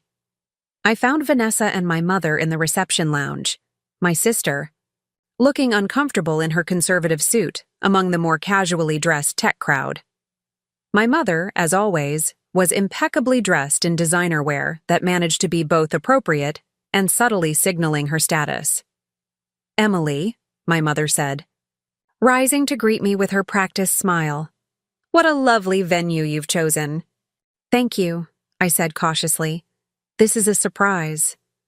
Vanessa shot me an apologetic look. Mom wanted to see what the circle was all about. I hope it's okay that I used my guest pass. Of course, I said smoothly, though internally I was questioning. The timing. Would you like a tour? That would be wonderful, my mother replied. Vanessa has told me so much about it, but seeing is believing, isn't it? As I led them through the various spaces, I kept my commentary professional. The same overview I would give any visitor. My mother asked surprisingly thoughtful questions about the matching methodology, the vetting process for members, the metrics we use to evaluate successful connections. It's quite impressive, she admitted as we paused by the window overlooking the Seattle skyline. Much more structured than I expected. What did you expect? I couldn't help asking. She hesitated. Something more. Casual, I suppose. Like those startup mixers Robert always complains about. All beer and hoodies. I suppressed a smile. We aim for substance over style, though we're not opposed to hoodies if they come with good ideas. My mother glanced across the room, where a group of venture capitalists were in animated discussion with several young entrepreneurs. These connections, they actually lead to funding? Frequently, I confirmed. Over 60% of introductions result in at least a follow-up meeting. About 30% lead to some form of investment or partnership within 6 months. Those are compelling numbers, she murmured, and I realized she was genuinely assessing the business value, not just humoring me. Vanessa touched my arm. I need to check in with Greg. Can I leave you two for a few minutes? I nodded, though I suspected this had been the plan all along, to engineer a private conversation between my mother and me. Once Vanessa had gone, my mother turned to face me directly. Your father showed me the partnership proposal. I thought he might. He's never suggested integrating with an external platform before. He's always insisted on building everything in-house. Times change, I said, echoing my father's words from our meeting. Indeed they do. She looked out at the view again. He's worried, you know, about the future of Wilson Financial. Vanessa mentioned there have been challenges. My mother's perfectly manicured fingers tapped lightly on the windowsill. That's putting it mildly. 3 major clients have moved significant portions of their portfolios in the last quarter, all to firms with more innovative approaches. I'm sorry to hear that, I said, and meant it. Despite everything, I didn't take pleasure in my father's business struggles. Are you? She looked at me directly. After how he's treated you? The question caught me off guard. My mother had always been the peacekeeper, the one who smoothed over conflicts rather than acknowledging them directly. Yes, I said after a moment. I am.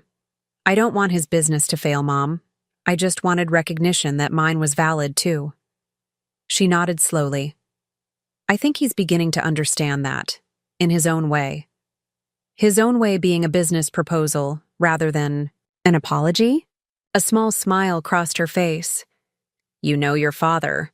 Words aren't his strong suit. Actions are how he communicates. Some words would be nice too, I said quietly. My mother turned to face me fully. Emily, I owe you an apology. For not standing up for you more, for letting your father's rigidity dictate how we treated you. Again, I was caught off guard. My mother rarely took responsibility so directly.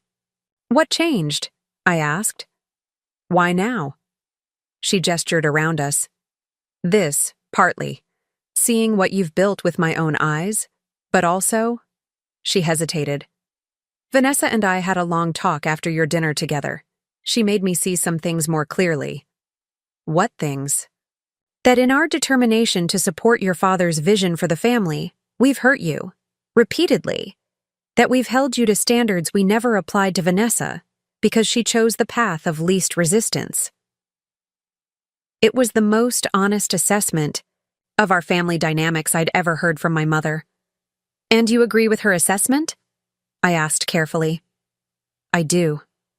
She sighed. It's not easy to admit, but yes. We favored Vanessa because she was easier. She didn't challenge us. You always did. And instead of seeing that as strength, which it was, we saw it as defiance. I felt a lump forming in my throat. It wasn't defiance for its own sake, Mom. It was self-preservation. I couldn't be who Dad wanted me to be without losing myself. I know that now, she said softly. I should have known it then. We stood in silence for a moment, the weight of years of misunderstanding hanging between us. I can't promise your father will ever say these things to you, she continued. He struggles with admitting he was wrong. But I can tell you that he sees it now. That's what the proposal is about. It's his way of acknowledging your worth. Business respect isn't the same as personal respect, I pointed out. For Robert Wilson, they're not as separate as you might think. She placed a hand on my arm. I'm not asking you to forgive everything. I'm just asking you to see that this is his version of an olive branch. I considered her words. My father showing up at my office with a partnership proposal had felt significant, but I hadn't fully recognized it as the peace offering my mother was framing it as. I'll keep that in mind when we review the proposal, I said finally. She squeezed my arm gently. That's all I ask. As we rejoined the main event, I spotted Uncle James entering the reception area. I'd invited him as my personal guest, knowing he'd enjoy the energy of the gathering and might make connections for some of his former students now in the tech world. My mother followed my gaze, her expression tightening slightly when she saw her brother-in-law.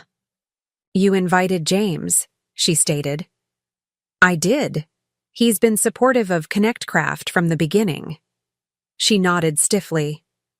I should say hello. It's been a while.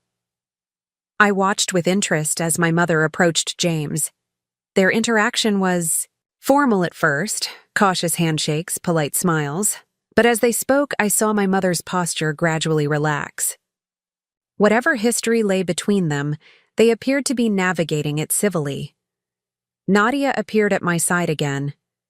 Everything okay? Surprisingly, yes, I said, still watching my mother and uncle.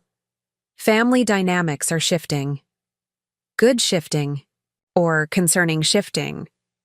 I considered the question. I'm not sure yet, but it feels significant. The rest of the event passed in a whirlwind of introductions, presentations, and the carefully orchestrated collision opportunities that were the hallmark of Innovators Circle gatherings. By the end of the day, my mother had witnessed firsthand the power of what we'd built, the genuine connections being formed, the deals being initiated, the value being created. As the event wound down, Vanessa found me by the dessert station. How did it go with Mom? Better than expected, I admitted. She actually apologized. Vanessa's eyebrows shot up. She did? For what specifically? For not standing up for me. For the family's treatment of me. I studied my sister's face. She said you two had a long talk. A flush crept up Vanessa's neck. I may have been more direct than usual. I appreciate that, I said sincerely. Whatever you said, it made an impact. Not just on her, Vanessa replied. Greg's been like a different person since joining the circle. More engaged, more excited about work than I've seen him in years. I glanced across the room where Greg was exchanging contact information with a group of investors. He's good at this, making meaningful connections, identifying opportunities. He has natural talent for it. I know, Vanessa said softly. I think he's been in the wrong role for years, but it was easier to go along with Dad's plan for him than to rock the boat. And now? She sighed. Now the boat's already rocking, so what's a little more turbulence? As we said our goodbyes, my mother surprised me with a genuine hug. Not the perfunctory embrace of social obligation, but something warmer, more authentic. I'm proud of you, she said quietly. I should have said that a long time ago. The words I'd waited decades to hear. They didn't erase the past, but they created a small bridge toward a possible future. The next morning, I woke early and drove to a quiet cafe on the outskirts of Seattle. Uncle James was already there, a pot of coffee and 2 mugs waiting at his table. "Quite an event yesterday," he said as I slid into the seat across from him. "You've built something remarkable, Emily." "Thank you." I poured myself a cup of coffee. It was interesting having Mom there. "Yes," he chuckled. "Diana, Wilson in a room full of tech entrepreneurs. Never thought I'd see the day." She seemed impressed, and she apologized to me. James's eyebrows rose. Well, well. Wonders never cease. She also said Dad's partnership proposal is his way of extending an olive branch, that he sees the value in what I've built, even if he can't quite say it directly. James considered this, stirring his coffee thoughtfully. That tracks. Robert has always communicated through business. Even as kids, he wouldn't say he was sorry. He'd just show up with a new baseball card. Or offer to do your chores. So you think the proposal is genuine? Not just a desperation move because Wilson Financial is struggling? It can be both, James pointed out. Your father is pragmatic above all else. If Wilson Financial is facing challenges, which I suspect it is, then an alliance with ConnectCraft makes business sense. But he could have pursued that through intermediaries, kept it purely professional. Coming to you directly in your office? That's personal. I hadn't considered it that way.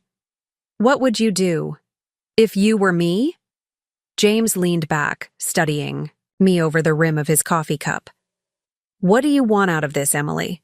Beyond the business considerations. What would make this feel right to you? It was a question I hadn't fully articulated, even to myself. What did I want? Validation?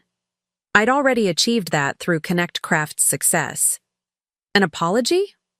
I'd just received one from my mother, and James was suggesting my father had offered his version as well. I started, then paused, searching for the right words. I want acknowledgement. Not just that my business is valuable now that it's successful, but that my path was valid all along. That choosing my own way wasn't a betrayal or a mistake. That I have always been a full member of this family, even when I didn't conform to expectations. James nodded slowly. That's the heart of it, isn't it? Not just for you, but for me too. The need to be seen and accepted as we are, not as Robert Wilson thinks we should be. Do you think that's possible? For him to give that kind of acknowledgement? Honestly, I'm not sure. James sighed. Your father has spent his entire adult life being right, or at least believing he is. Admitting he was wrong about something so fundamental as how he treated his own daughter. That would require a level of self-reflection. I'm not sure he's capable of. It was a sobering assessment, but one that rang true. But, James continued, people can surprise you, especially when the alternatives become painful enough. Maybe losing clients, seeing the business model he's built his identity around starting to crumble. Maybe that's the wake-up call he needed. So, what's your advice? Meet him halfway, James said after a moment. Review the proposal fairly. If it makes business sense, pursue it. But make your personal needs clear too. Don't settle for implied acknowledgement through business arrangements. Ask for what you need directly. Back in Portland 2 days later, I sat in my office reviewing the partnership proposal with Nadia and our legal team. Stripped of emotional context, it was actually a solid business proposition. Wilson Financial had deep relationships with high-net-worth individuals looking for investment opportunities. ConnectCraft had innovative matching algorithms and a curated community of startups seeking funding. The integration could benefit both companies significantly. The terms are fair, Nadia admitted after our review.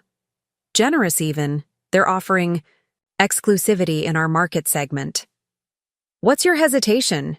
Our legal counsel asked, sensing my reluctance. It's complicated, I admitted. There's family history involved. Nadia, who knew more of that history than most, gave me a pointed, look, just because it's a good business deal doesn't mean you have to accept it.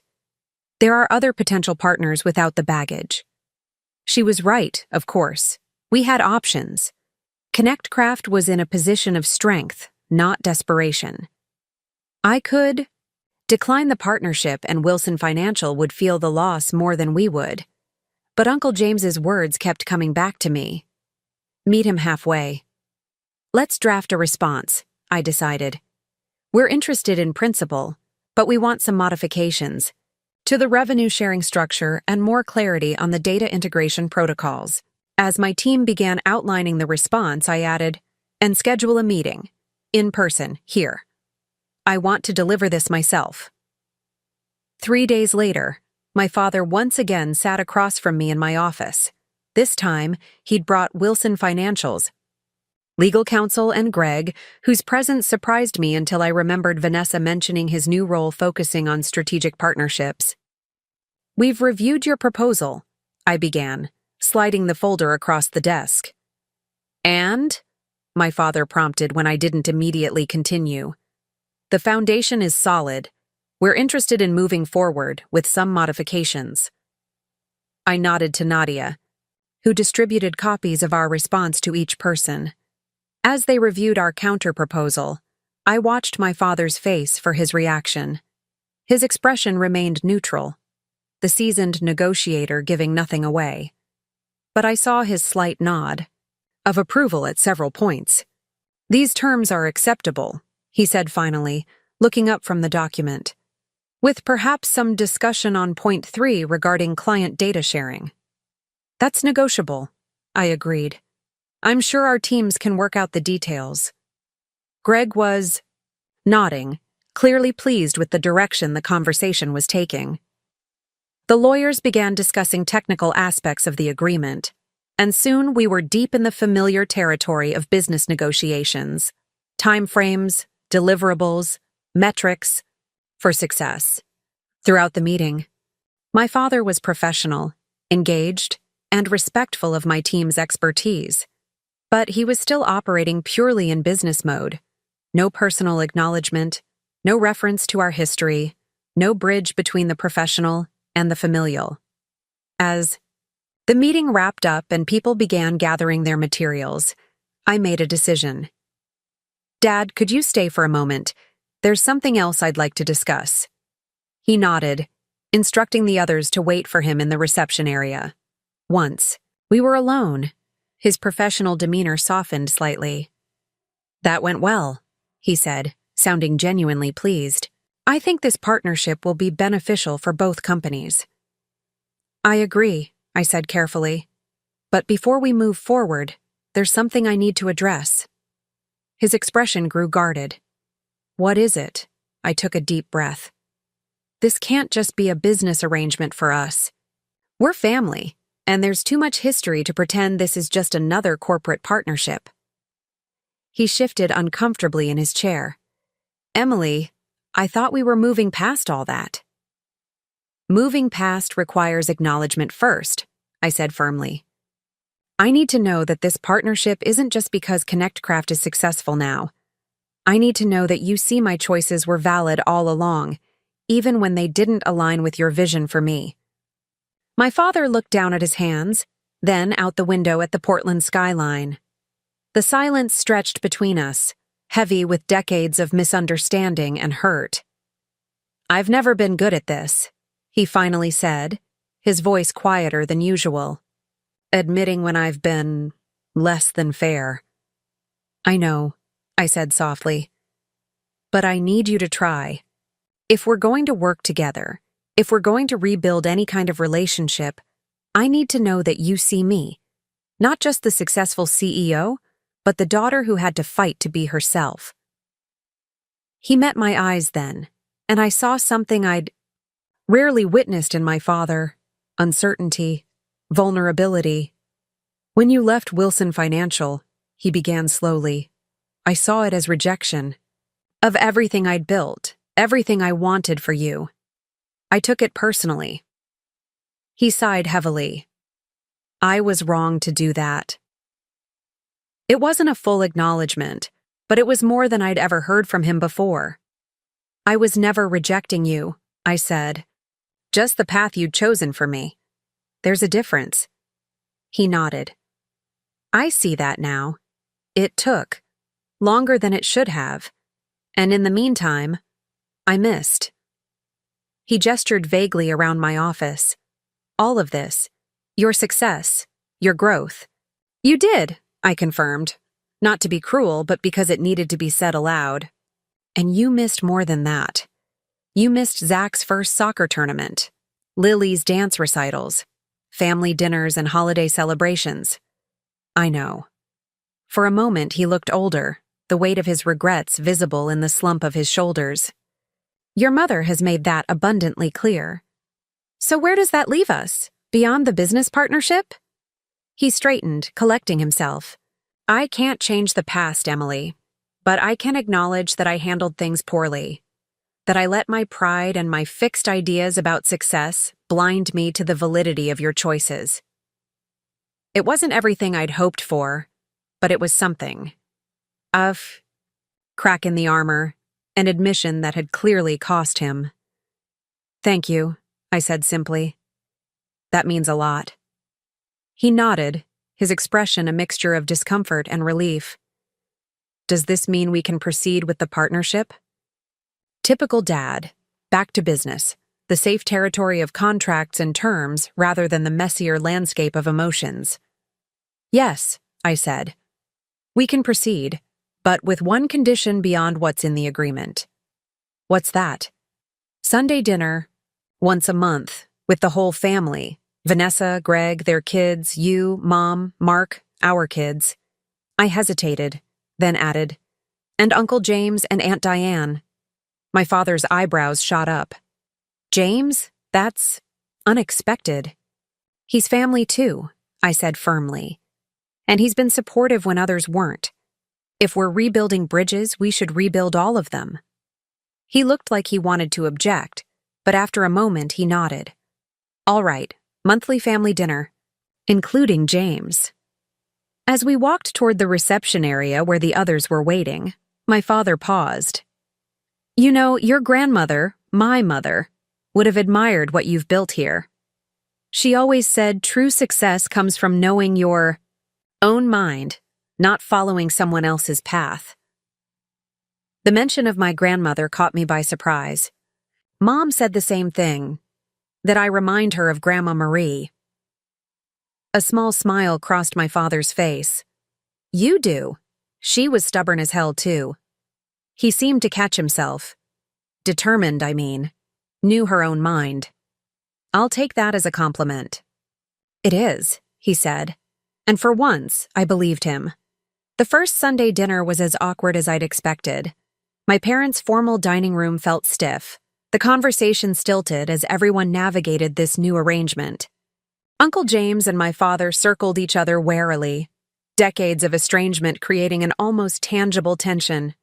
The children, my nieces Sophia and Olivia, and my kids Zach and Lily, seemed the only ones immune to the awkwardness, quickly, disappearing to play upstairs after the meal. But by the third monthly dinner, something had shifted. The conversations flowed more naturally. My father actually laughed at one of Uncle James's stories about a former student. Vanessa and I found ourselves reminiscing about childhood memories without the usual undercurrent of competition.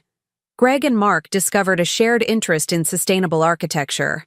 It wasn't perfect.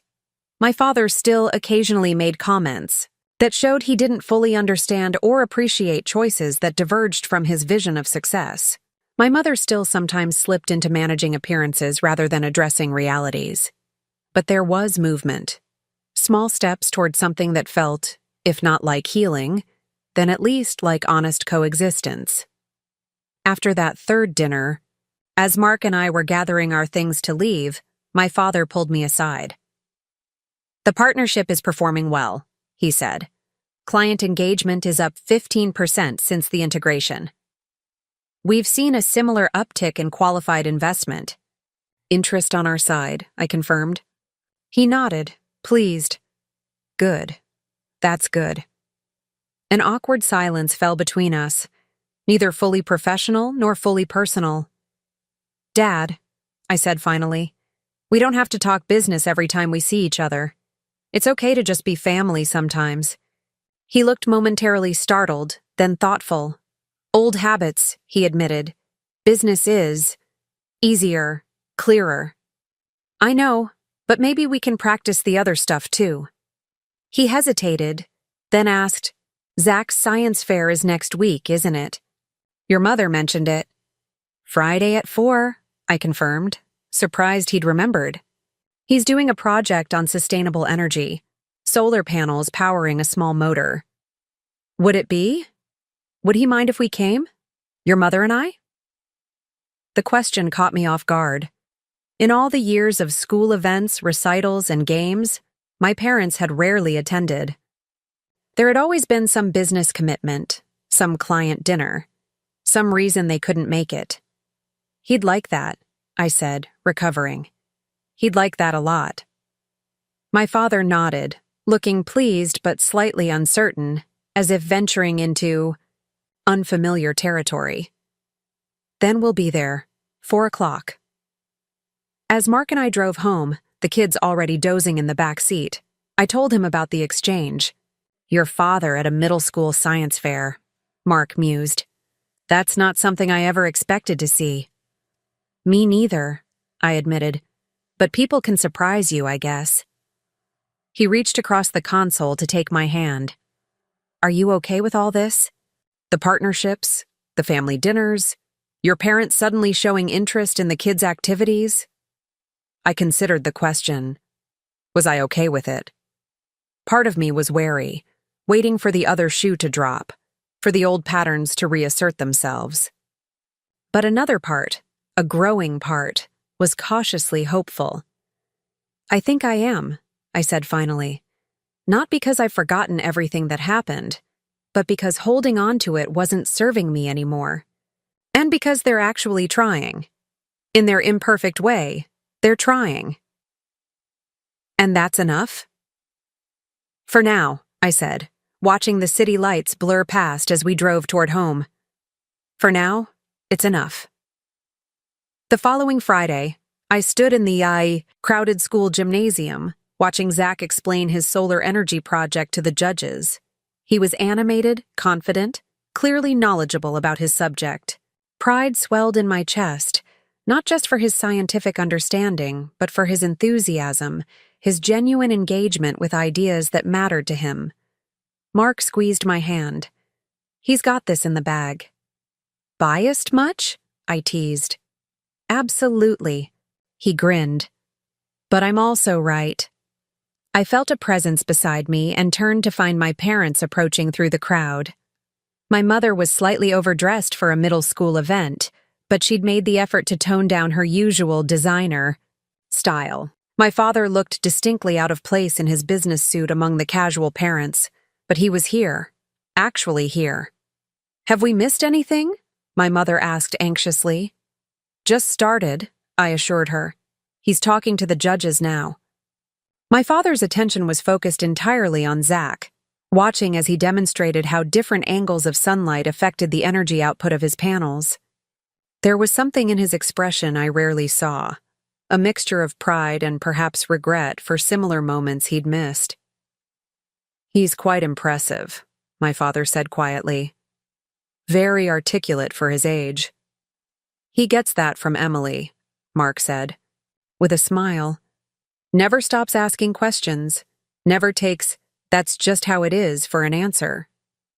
My father glanced at me, a flicker of recognition in his eyes. Yes, he said. I can see that. After Zach finished his presentation, he bounded over to us, face flushed with excitement. Mom, Dad, did you see when the motor started spinning faster when I adjusted the angle? That was perfect. We saw, I said, pulling him into a quick hug. You were amazing. Your grandparents came to see you too, Mark added, nodding toward my parents. Zach's eyes widened in surprise.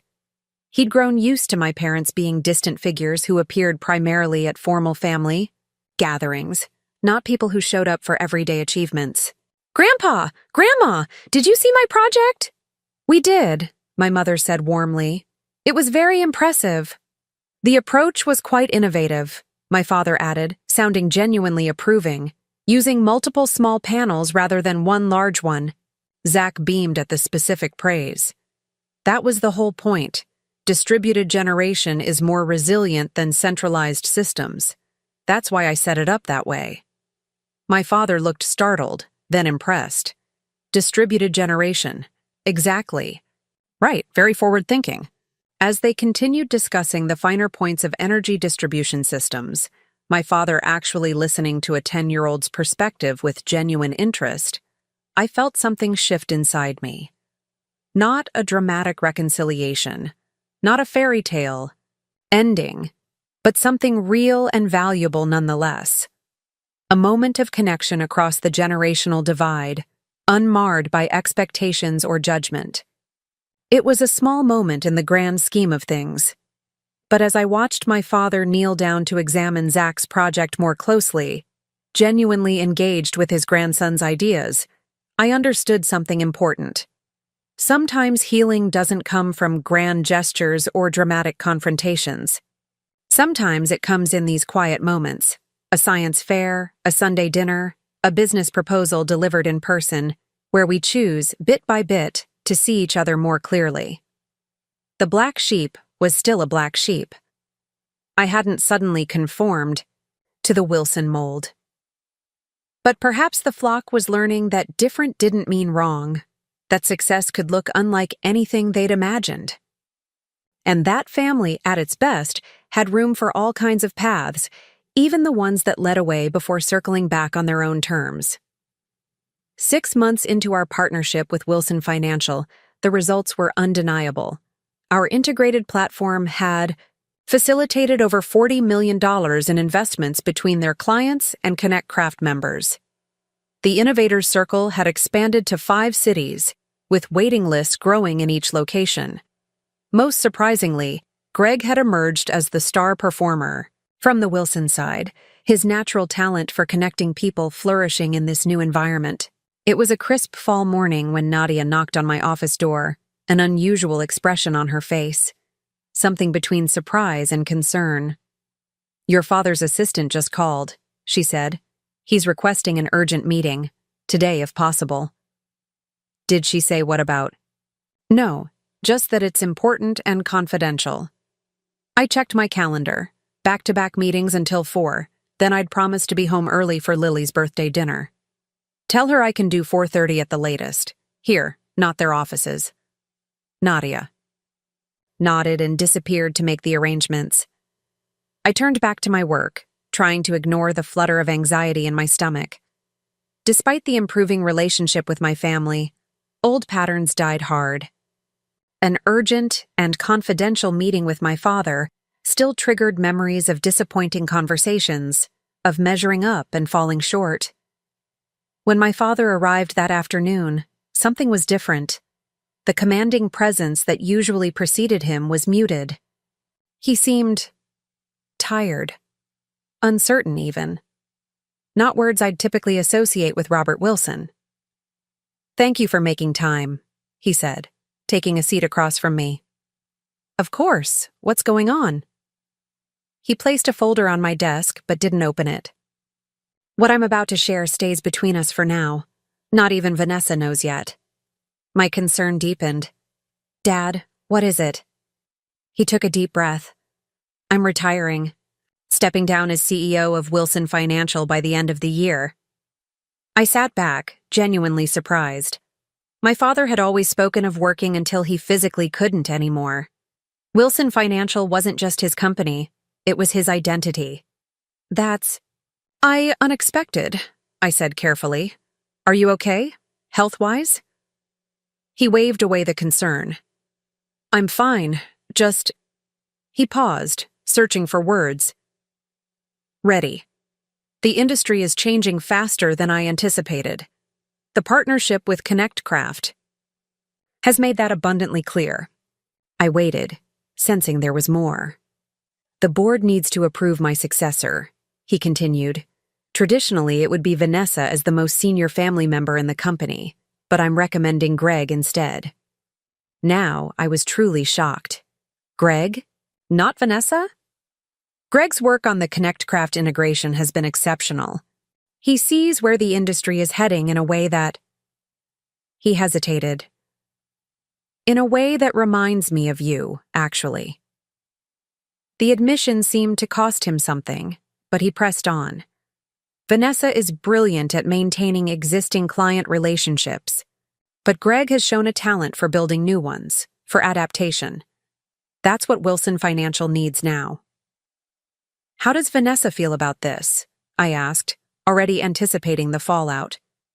She doesn't know yet. That's part of why I'm here. He leaned forward slightly. I'd like you to be present when I tell her. Tonight, if possible. I blinked, caught off guard by the request. Why me? Because she respects you. Because you've been in a similar position, choosing your own path over the expected one. And because... He seemed to struggle with the words. Because... You've shown more emotional intelligence in these situations than I have. It was perhaps the most candid self-assessment I'd ever heard from my father. Dad, it's Lily's birthday dinner tonight. I promised. I know, he cut in. Your mother mentioned it.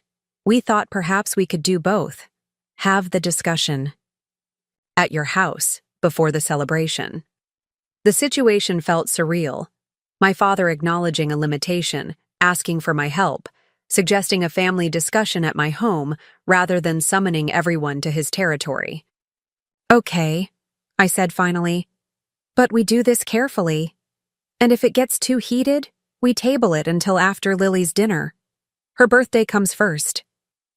Agreed, he said, looking relieved. Thank you, Emily. As he stood to leave, he paused. There's something else you should know. The board is creating a new position, Chief Innovation Officer. They'd like you to consider it. I stared at him. Me? Work for Wilson Financial? With, he corrected. Not for. You'd maintain your role at ConnectCraft. This would be a joint position, overseeing the continued integration and expansion of our partnership. The board feels, and I agree, that you're uniquely positioned to bridge both worlds. The irony wasn't lost on me. After years of being the family outsider for not joining Wilson Financial, I was now being courted for exactly the innovative, thinking that had made me the black sheep. I'll think about it, I said, not committing either way. Let's get through tonight first. After my father left, I sat at my desk, processing the conversation. His retirement. Greg as his chosen successor. A board position offered to me. It was a seismic shift in the family dynamics, one that would have been unthinkable a year ago. I called Mark to warn him about the evening's additions to our plans. Dad's retiring, I told him, and he wants to tell Vanessa tonight that he's recommending Greg to replace him. Wow, Mark said after a moment of stunned silence. That's a lot. How do you think she'll take it? Not well, I admitted, which is why he wants me there, to help smooth things over. The irony is thick enough to cut with a knife, Mark observed. The black sheep asked to mediate for the golden child. Tell me about it. I sighed. Can you pick up Lily's cake on your way home? I need to mentally prepare for this. Already on it. And Emily? This is a good thing. Him asking for your help, I mean. It shows how far you've come in his eyes. I wasn't so sure. Part of me wondered if this was just my father being strategic, using my improved relationship with Vanessa as a buffer for difficult news. But another part recognized the vulnerability in his request, the admission that he needed help with something emotional, something human.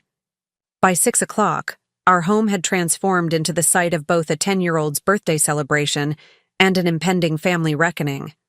Lily was upstairs with Zach, trying on the new dress she'd gotten as an early present. Mark was arranging presents on the dining room table, strategically placing candles around the house to create a festive atmosphere despite the tension. My parents arrived first, my mother bringing an elaborately wrapped gift and a nervous smile. Is everything set up for the discussion? she asked quietly. Living room, I confirmed, before the other guests arrive at 7. When Vanessa and Greg arrived with their daughters, I could tell from my sister's expression that she had no idea what was coming.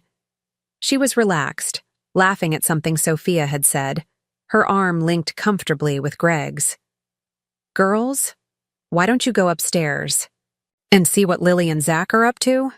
I suggested to my nieces. There's something the adults need to discuss before the party. Vanessa's smile faltered. Is everything okay?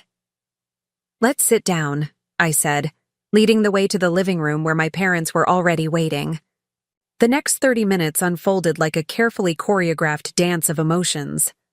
My father, unusually gentle in his delivery, explaining his decision to retire. The flash of anticipation in Vanessa's eyes, quickly followed by shock when he announced his recommendation for Greg.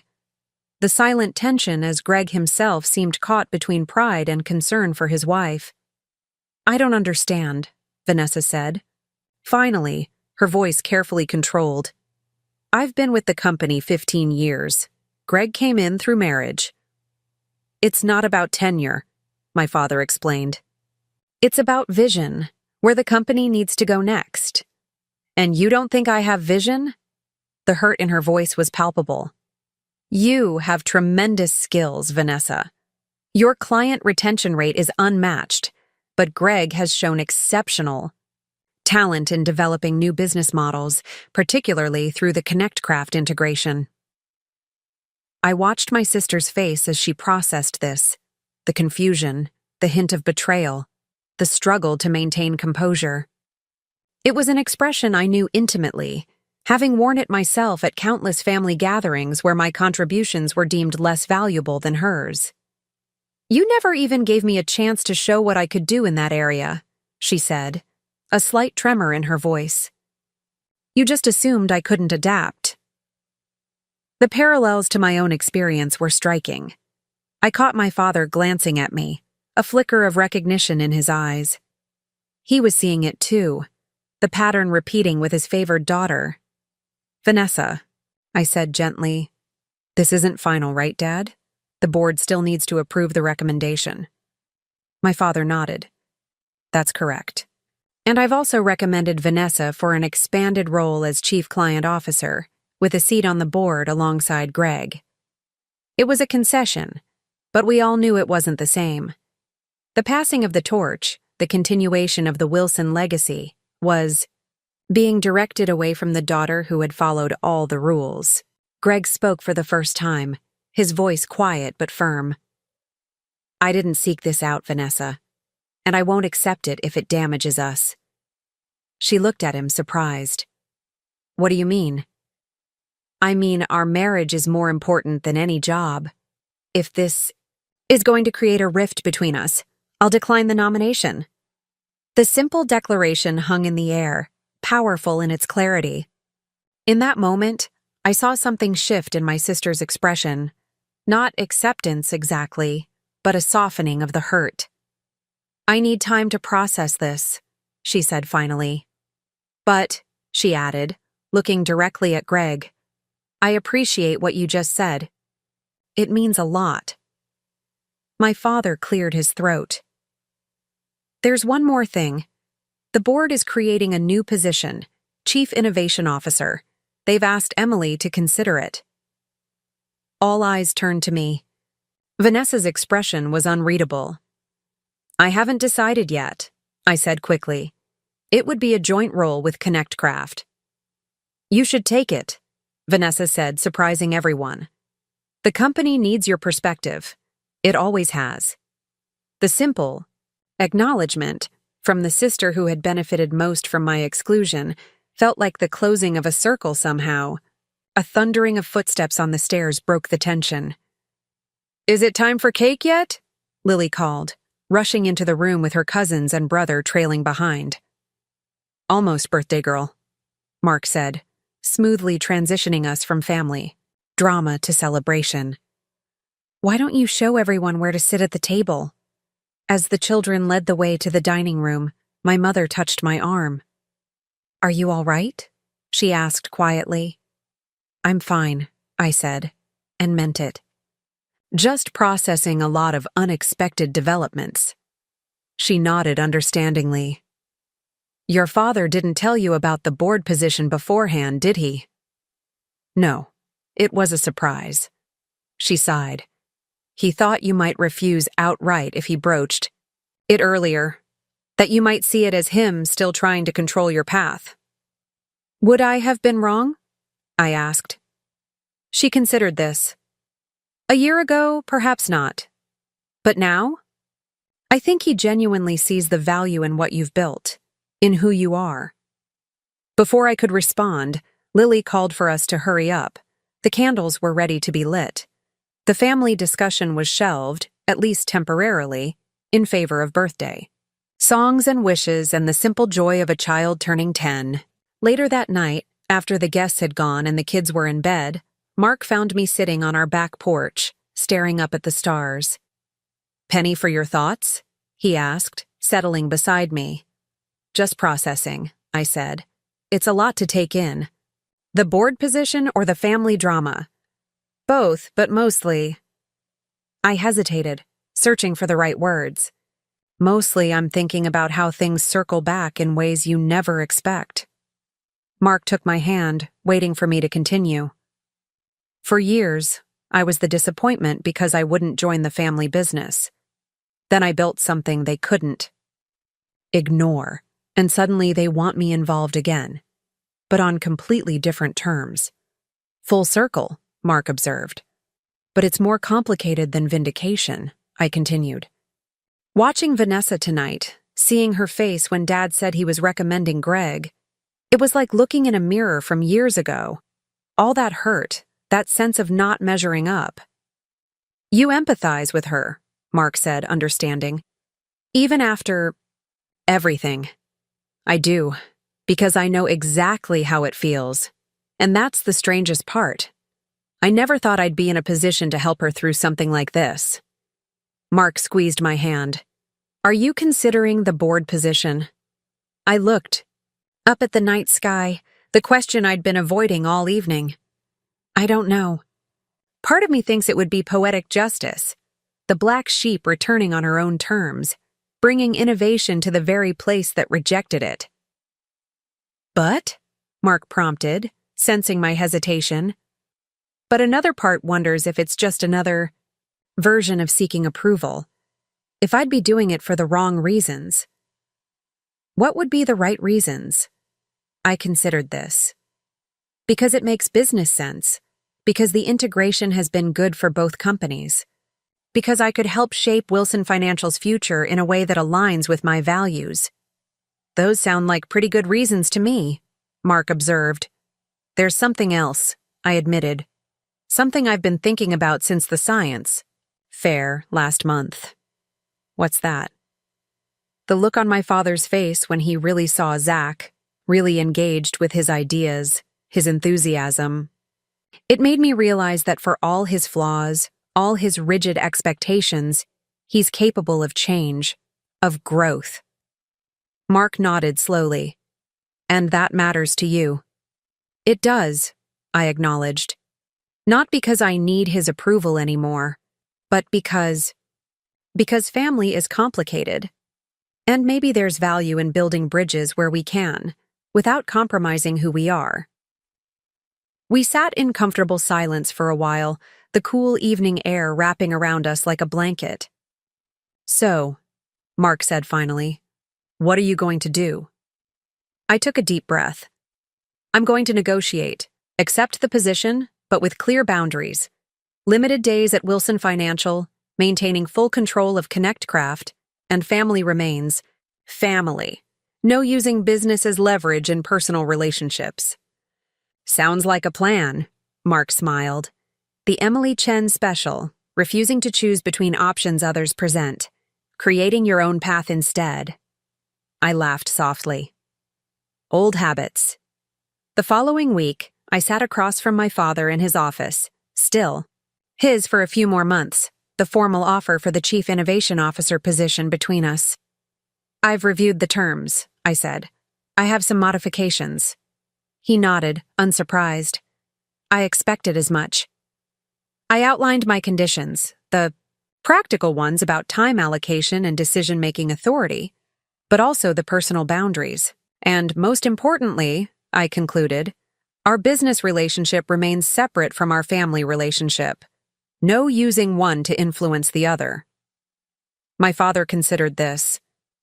That seems fair, though I'm not sure it's always possible to separate the two entirely. Maybe not entirely, I acknowledged, but we can commit to trying. To recognizing when business disagreements are spilling into family dynamics, or vice versa. He nodded slowly. I can agree to that. As he signed the amended agreement, I studied his face, the man who had shaped so much of my life, both through his expectations and my resistance to them. He had changed, in his way. Not dramatically, not completely, but enough to matter. There's one more thing, I said as he slid the signed document back to me. Uncle James. My father stiffened slightly. What about him? I want him invited to your retirement party, officially, publicly acknowledged as your brother. It was pushing a boundary, I knew. The rift between my father and his brother went back decades, with wounds on both sides that had never fully healed. Emily, he began, resistance clear in his tone. He's family, I said simply. And this new chapter is about more than just business transition. It's about legacy, about what really matters in the end. My father was quiet for a long moment. James and I, it's complicated. Family usually is, I said softly, but that doesn't mean we stop trying. He looked at me then, really looked at me with an expression I couldn't quite identify, something between pride and revelation. When did you become so wise? He asked, his voice rough with emotion. Somewhere between being the family disappointment and building something that made me stop caring about being a disappointment, I answered honestly. He nodded slowly. I'll invite James. I can't promise how it will go, but I'll try. As I left his office that day, contract signed and new role secured, I felt a sense of completion that had nothing to do with professional achievement. The black sheep had come full circle, not by changing her spots or rejoining the flock on their terms, but by standing firm until the flock itself began to change. 3 weeks later, at my father's retirement gala, I watched from across the ballroom as he greeted Uncle James, awkwardly at first, then with increasing warmth as the evening progressed. Nearby, Vanessa and Greg moved through the crowd as a united front, her initial hurt gradually giving way to a pragmatic partnership that seemed to be strengthening their relationship rather than fracturing it. My mother appeared at my side, elegant as always in her designer gown. Quite a night, she observed. A year ago, I couldn't have imagined this. Which part? I asked. Dad retiring? Greg as CEO? Me with a board position? Or Uncle James being welcomed back into the fold? All of it, she admitted. But mostly the look on your father's face when he introduced you as Chief Innovation Officer. He's proud of you, Emily. He always has been in his way. He just couldn't reconcile that pride with the path you chose. And now he sees that the path was never what mattered. It was where it led. She squeezed my hand. And yours led to something remarkable. Across the room, Mark caught my eye and smiled, my steadfast supporter, the one who had never asked me to be anyone but myself. Beside him, Zach and Lily were charming a group of board members, completely unself-conscious in this formal setting that would have intimidated me at their age. In that moment, surveying the room filled with family and colleagues, past and future, intertwined, I realized something important. Being the black sheep had never been my failure. It had been my strength. The very qualities that had made me an outsider, my independence, my willingness to challenge conventions, my determination to create something new, were now being celebrated as visionary. The exclusive club I'd built, literally and figuratively, was no longer just a professional network. It had become a metaphor for something larger, a space where value was determined by contribution rather than conformity, where different paths were not just tolerated, but welcomed. And perhaps most surprisingly, it had become a bridge back to the very family that had once deemed me unworthy of full membership. Not because I had changed to meet their standards, but because they had expanded their understanding of what those standards could be. As I moved through the crowd that evening, accepting congratulations and discussing plans for the future, I carried with me the knowledge that had emerged from this journey. True belonging isn't about fitting in. It's about being accepted for who you truly are, black sheep and all. The path forward wouldn't be perfect. Old patterns would resurface, new challenges would emerge. But something fundamental had shifted, both within me and within my family. The black sheep had found her flock, not by changing her nature, but by standing firmly in it until the world around her began to see its value. And in that, there was a lesson worth passing down to my children, to my nieces, to anyone who has ever felt like an outsider. Sometimes the greatest gift you can give yourself is the courage to remain true to your own nature, even when, especially, when it means standing apart from the crowd. Because someday, that very difference might become the thing that brings you full circle, on your own terms. Up next, you've got 2 more standout stories right on your screen. If this one hit the "Mark, you won't want to pass these up, just click and check them out"